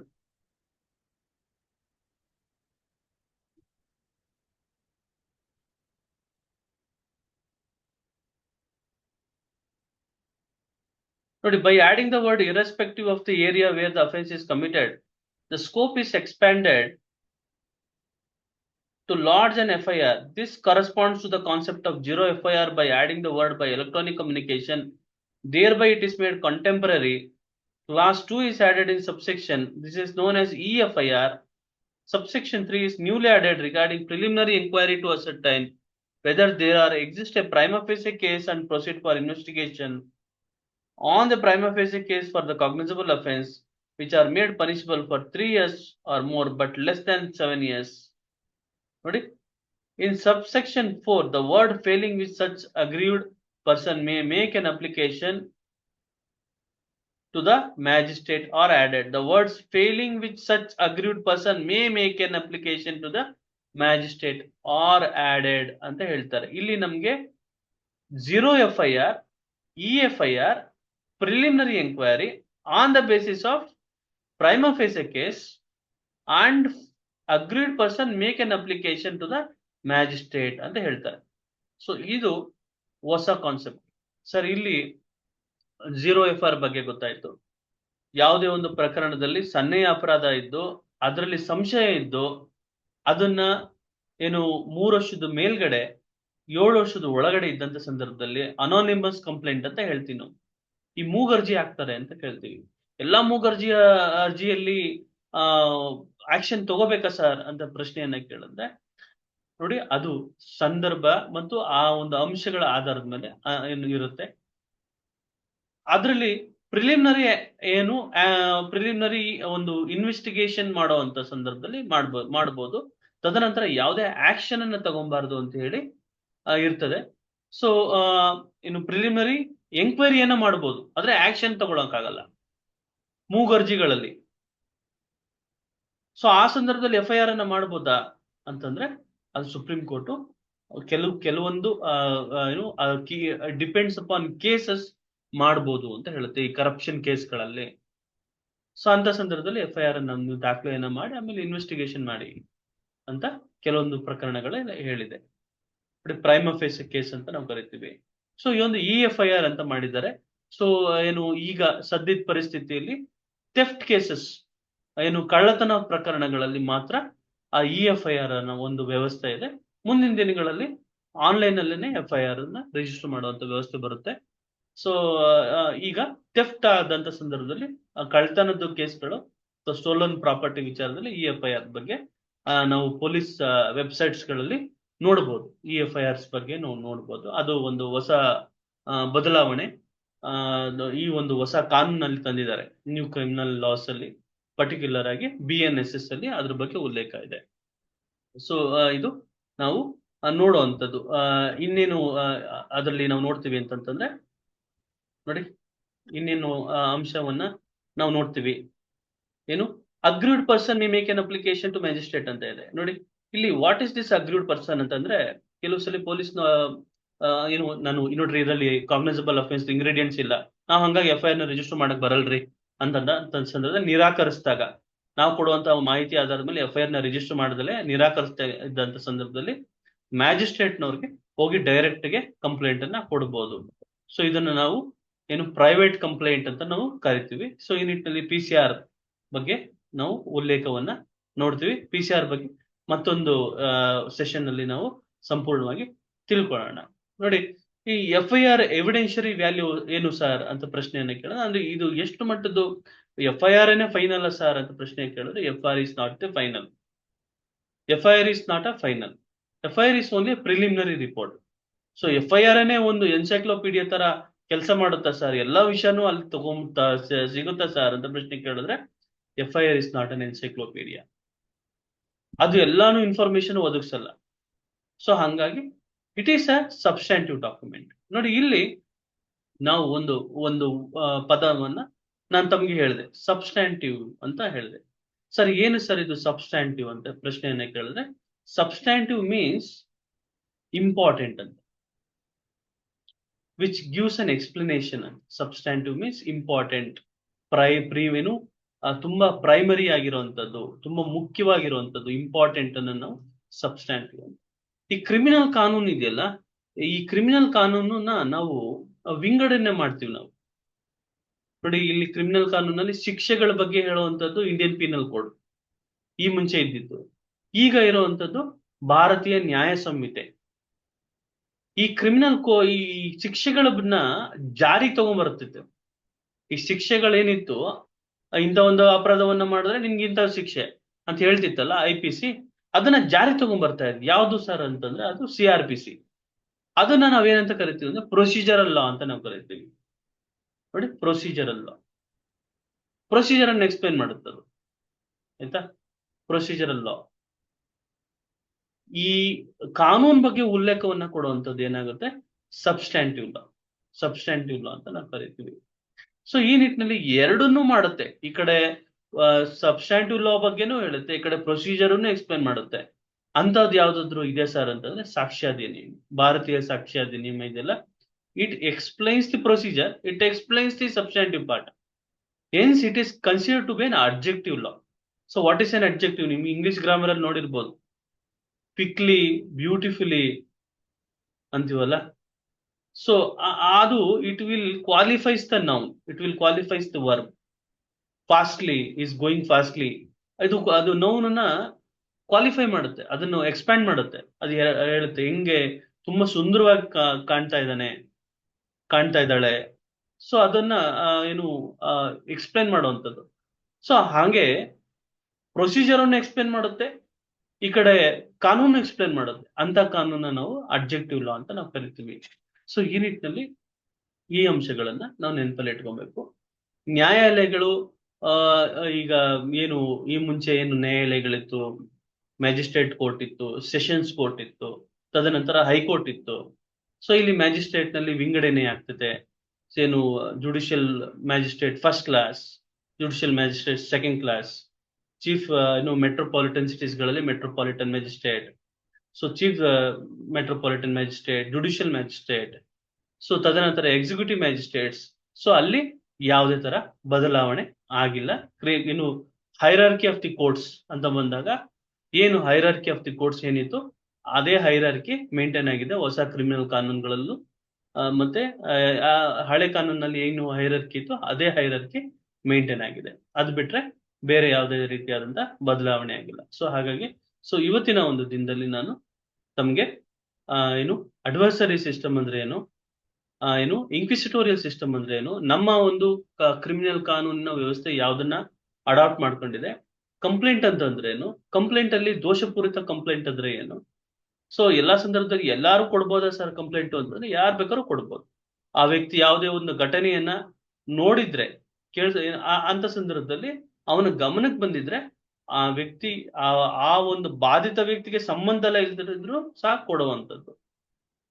ಸೊ ಇದನ್ನ ನಾವು ನಿನ್ಗೆ ಏನು ಅಧಿಕಾರ ಇದೆ, ನಿನ್ಗೇನು ಆ ಒಂದು ಏನು ಆ ಒಂದು ಕೆಪಾಸಿಟಿ ಇದೆ, ಸೊ ಅದನ್ನ ನಾವು ಲೋಕಸ್ ಸ್ಟ್ಯಾಂಡಿ ಅಂತ ಕರಿತಾ ಇದ್ವಿ. ಸೊ ಸಿವಿಲ್ ಕೇಸ್ಗಳಲ್ಲಿ ಏನು ಆ ಲೋಕಸ್ ಸ್ಟ್ಯಾಂಡಿನ ಕೇಳ್ತಾರೆ. ಆದ್ರೆ ಕ್ರಿಮಿನಲ್ ಕೇಸ್ಗಳಲ್ಲಿ ಯಾರು ಬೇಕಾದ್ರೂ ಕಂಪ್ಲೇಂಟ್ ಅನ್ನ ಕೊಡ್ಬೋದು, ಸಂಬಂಧ ಇಲ್ದಲೇ ಇರೋ ವ್ಯಕ್ತಿನೂ ಕೊಡ್ಬೋದು. ನೀವು ದಾರಿಲಿ ಹೋಗ್ತಾ ಇರ್ತೀರಾ, ಯಾವ್ದೋ ಒಂದು ಹೆಣ್ಮಗಳನ್ನ ಒಂದು ಚುಡಾಯಿಸ್ತಾ ಇರ್ತಾರೆ, ಅಂತ ಸಂದರ್ಭದಲ್ಲಿ ನೀವು ಹೋಗಿ ಕೊಡ್ಬೋದಾ ಅಂತ ಕೇಳಿದ್ರೆ ಹೌದು, ನೀವು ಹೋಗಿ ಕೊಡ್ಬೋದು ಕಂಪ್ಲೇಂಟ್. ಅದಕ್ಕೆ ಯಾವುದೇ ರೀತಿಯಾದಂತಹ ಏನು ಲೋಕಸ್ ಸ್ಟ್ಯಾಂಡಿ ಬೇಕಾಗಿಲ್ಲ, ಅದು ಕೆಪಾಸಿಟಿ ಬೇಕಾಗಿಲ್ಲ. As being a public, so you can go and you can give a complaint. ಆ ರೀತಿಯಲ್ಲಿ ಕಂಪ್ಲೇಂಟ್ ಕೊಡ್ಬೇಕು.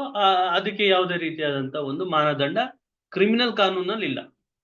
ಅದು ಸಿವಿಲ್ ಕೇಸಲ್ಲಿ ಒಂದು ಪ್ರಾಪರ್ಟಿಗೆ ಸಂಬಂಧಪಟ್ಟಂಗೆ ನಿನ್ಗೆ ಅದರಲ್ಲಿ ವೆಸ್ಟೆಡ್ ಇಂಟ್ರೆಸ್ಟ್ ಅಂತ ನಾವು ಕರಿತೀವಿ, ಆ ವೆಸ್ಟೆಡ್ ಇಂಟ್ರೆಸ್ಟ್ ಇದ್ರೆ ಮಾತ್ರ ಹೋಗಿ ಕಂಪ್ಲೇಂಟ್ ಅನ್ನ ಕೊಡ್ಬೇಕಾಗ್ತದೆ. ಇಲ್ಲ ಅಂತಂದ್ರೆ ಆ ಪ್ರಾಪರ್ಟಿಗೂ ನಿನ್ಗೂ ಸಂಬಂಧ ಇಲ್ಲ ಅಂದ್ಮೇಲೆ ನೀನ್ ಅದ್ರ ಮೇಲೆ ಕೇಸನ್ನ ಹಾಕೋಕೆ ಸಾಧ್ಯ ಇಲ್ಲ. ಸೊ ಲೋಕಸ್ ಸ್ಟ್ಯಾಂಡ್ ಇರೋದಿಲ್ಲ. ಸೊ ಅದು ಅಂಶನ ನೆನಪಲ್ಲಿ ಇಟ್ಕೊಬೇಕು. ಕಂಪ್ಲೇಂಟ್ ಅಂತಂದ್ರೆ ನಾವು ಹೋಗಿ ಇನ್ಫಾರ್ಮೇಶನ್ ಕೊಡುವಂತದನ್ನ, ಇನ್ಫಾರ್ಮೇಶನ್ ನಾವು ಹೋಗಿ ಪೊಲೀಸ್ ನಲ್ಲಿ ಸ್ಟೇಷನ್ ಅಲ್ಲಿ ಕೊಡ್ತೀವಲ್ಲ ಅದು ಕಂಪ್ಲೇಂಟ್ ಅಲ್ಲ. ನಾವು ಕೊಡುವಂತದ್ದು ಬರೀ ಇನ್ಫಾರ್ಮೇಶನ್. ಆ ಇನ್ಫಾರ್ಮೇಶನ್ ನ ತಗೊಂಡೋಗಿ ಮ್ಯಾಜಿಸ್ಟ್ರೇಟ್ ಸಾಹೇಬ್ರಿಗೆ ಏನೋ ಅದನ್ನ ಮಾಹಿತಿಯನ್ನ ಕೊಡ್ತಾರಲ್ಲ ಅದು ಕಂಪ್ಲೇಂಟ್ ಆಗುತ್ತೆ. ಅದ್ರಲ್ಲಿ ಏನಾದ್ರು ವ್ಯತ್ಯಾಸ ಆಗಿದೆ ಅಂದ್ರೆ ಅದ್ರಲ್ಲಿ ಏನು ವ್ಯತ್ಯಾಸ ಆಗಿದೆ. Complaint, the definition of the complaint remains the same. There is no differences regarding with the complaint in old laws also, in new laws also. ಆಯ್ತಾ? ಸೊ ಅದನ್ನ ನಾವು ನೋಡ್ಬೋದು. ತದನಂತರ ಕಸ್ಟಡಿ ವಿಚಾರದಲ್ಲಿ 15 days ಎಕ್ಸ್ಟೆಂಡ್ ಮಾಡ್ಕೊಳ್ಳುವಂಥದ್ದು, ಜುಡಿಷಿಯಲ್ ಕಸ್ಟಡಿ ಎಕ್ಸ್ಟೆಂಡ್ ಮಾಡೋದು ಅಥವಾ police custody extend ಮಾಡುವಂಥದ್ದು ನಾವು ನೋಡ್ತೀವಿ. ಮುಂದಿನ ಒಂದು police powers of police, functions of police ಅನ್ನೋ ಒಂದು ಚಾಪ್ಟರ್ ನಲ್ಲಿ ಕಾನ್ಸೆಪ್ಟ್ ಅನ್ನ ಅದರಲ್ಲಿ ನಾವು ಅದನ್ನ ತಿಳಿಸ್ಕೊಡ್ತೀವಿ ತಮಗೆ. ಸೊ ಇಷ್ಟು ವಿಚಾರಗಳನ್ನ ಎಲ್ಲ ನಾವು ತಿಳ್ಕೊಂಡ್ವಿ. Evidentiary value of the FIR, complaint, so cognisable offence, non cognisable offence, ಏನು courts, hierarchy of courts, classification of courts, magistrate courts, executive magistrate ಅಂತ ಹೇಳಿ. ಸೊ ಎಕ್ಸಿಕ್ಯೂಟಿವ್ ಮ್ಯಾಜಿಸ್ಟ್ರೇಟ್ಸ್ ಅಂತಂದ್ರೆ ಆಡಳಿತಾತ್ಮಕ ಒಂದು ದಂಡಾಧಿಕಾರಿಗಳನ್ನ ನಾವು ನೋಡ್ತೀವಿ. ಈ ಮುಂಚೆ ಇದ್ದಿದ್ದ ಸಿಸ್ಟಮ್, ಓಲ್ಡ್ ಕ್ರಿಮಿನಲ್ ಲಾ ಸಿಸ್ಟಮ್ ಯಾವ್ದ್ರ ಮೇಲೆ ಫೋಕಸ್ ಮಾಡ್ತಾ ಇತ್ತು, ಹೊಸ ಒಂದು ಕ್ರಿಮಿನಲ್ ಲಾ ಯಾವ್ದ್ರ ಮೇಲೆ ಫೋಕಸ್ ಮಾಡುತ್ತೆ. ಮುಂಚೆ ಪ್ಯೂನಿಟಿವ್ ಒಂದು ಮೆಥಡ್ ಅಲ್ಲಿ ಫೋಕಸ್ ಮಾಡ್ತಾ ಇತ್ತು, ಅಂದ್ರೆ ಶಿಕ್ಷೆಯನ್ನ ಆಧರಿಸಿ ಅವನು ಶಿಕ್ಷೆ ಆದ್ರೆ ಸಾಕು ಅನ್ನೋದು ನೋಡ್ತಾ ಇತ್ತು. ಬಟ್ ಈಗ ಶಿಕ್ಷೆಗಿಂತ ನ್ಯಾಯವನ್ನ ಕೊಡಿಸುವಂಥದ್ದು, ಯಾರಿಗೆ, ಬಾಧಿತ ವ್ಯಕ್ತಿಗೆ, ಅದರ ಮೇಲೆ ಫೋಕಸ್ ಮಾಡುತ್ತೆ. ಸೊ ಇಷ್ಟೆಲ್ಲ ಅಂಶಗಳನ್ನ ಈ ಒಂದು ತರಗತಿಯಲ್ಲಿ ತಮ್ಗೆ ತಿಳಿಸ್ಕೊಟ್ಟಿದ್ದೀನಿ. ಧನ್ಯವಾದಗಳು.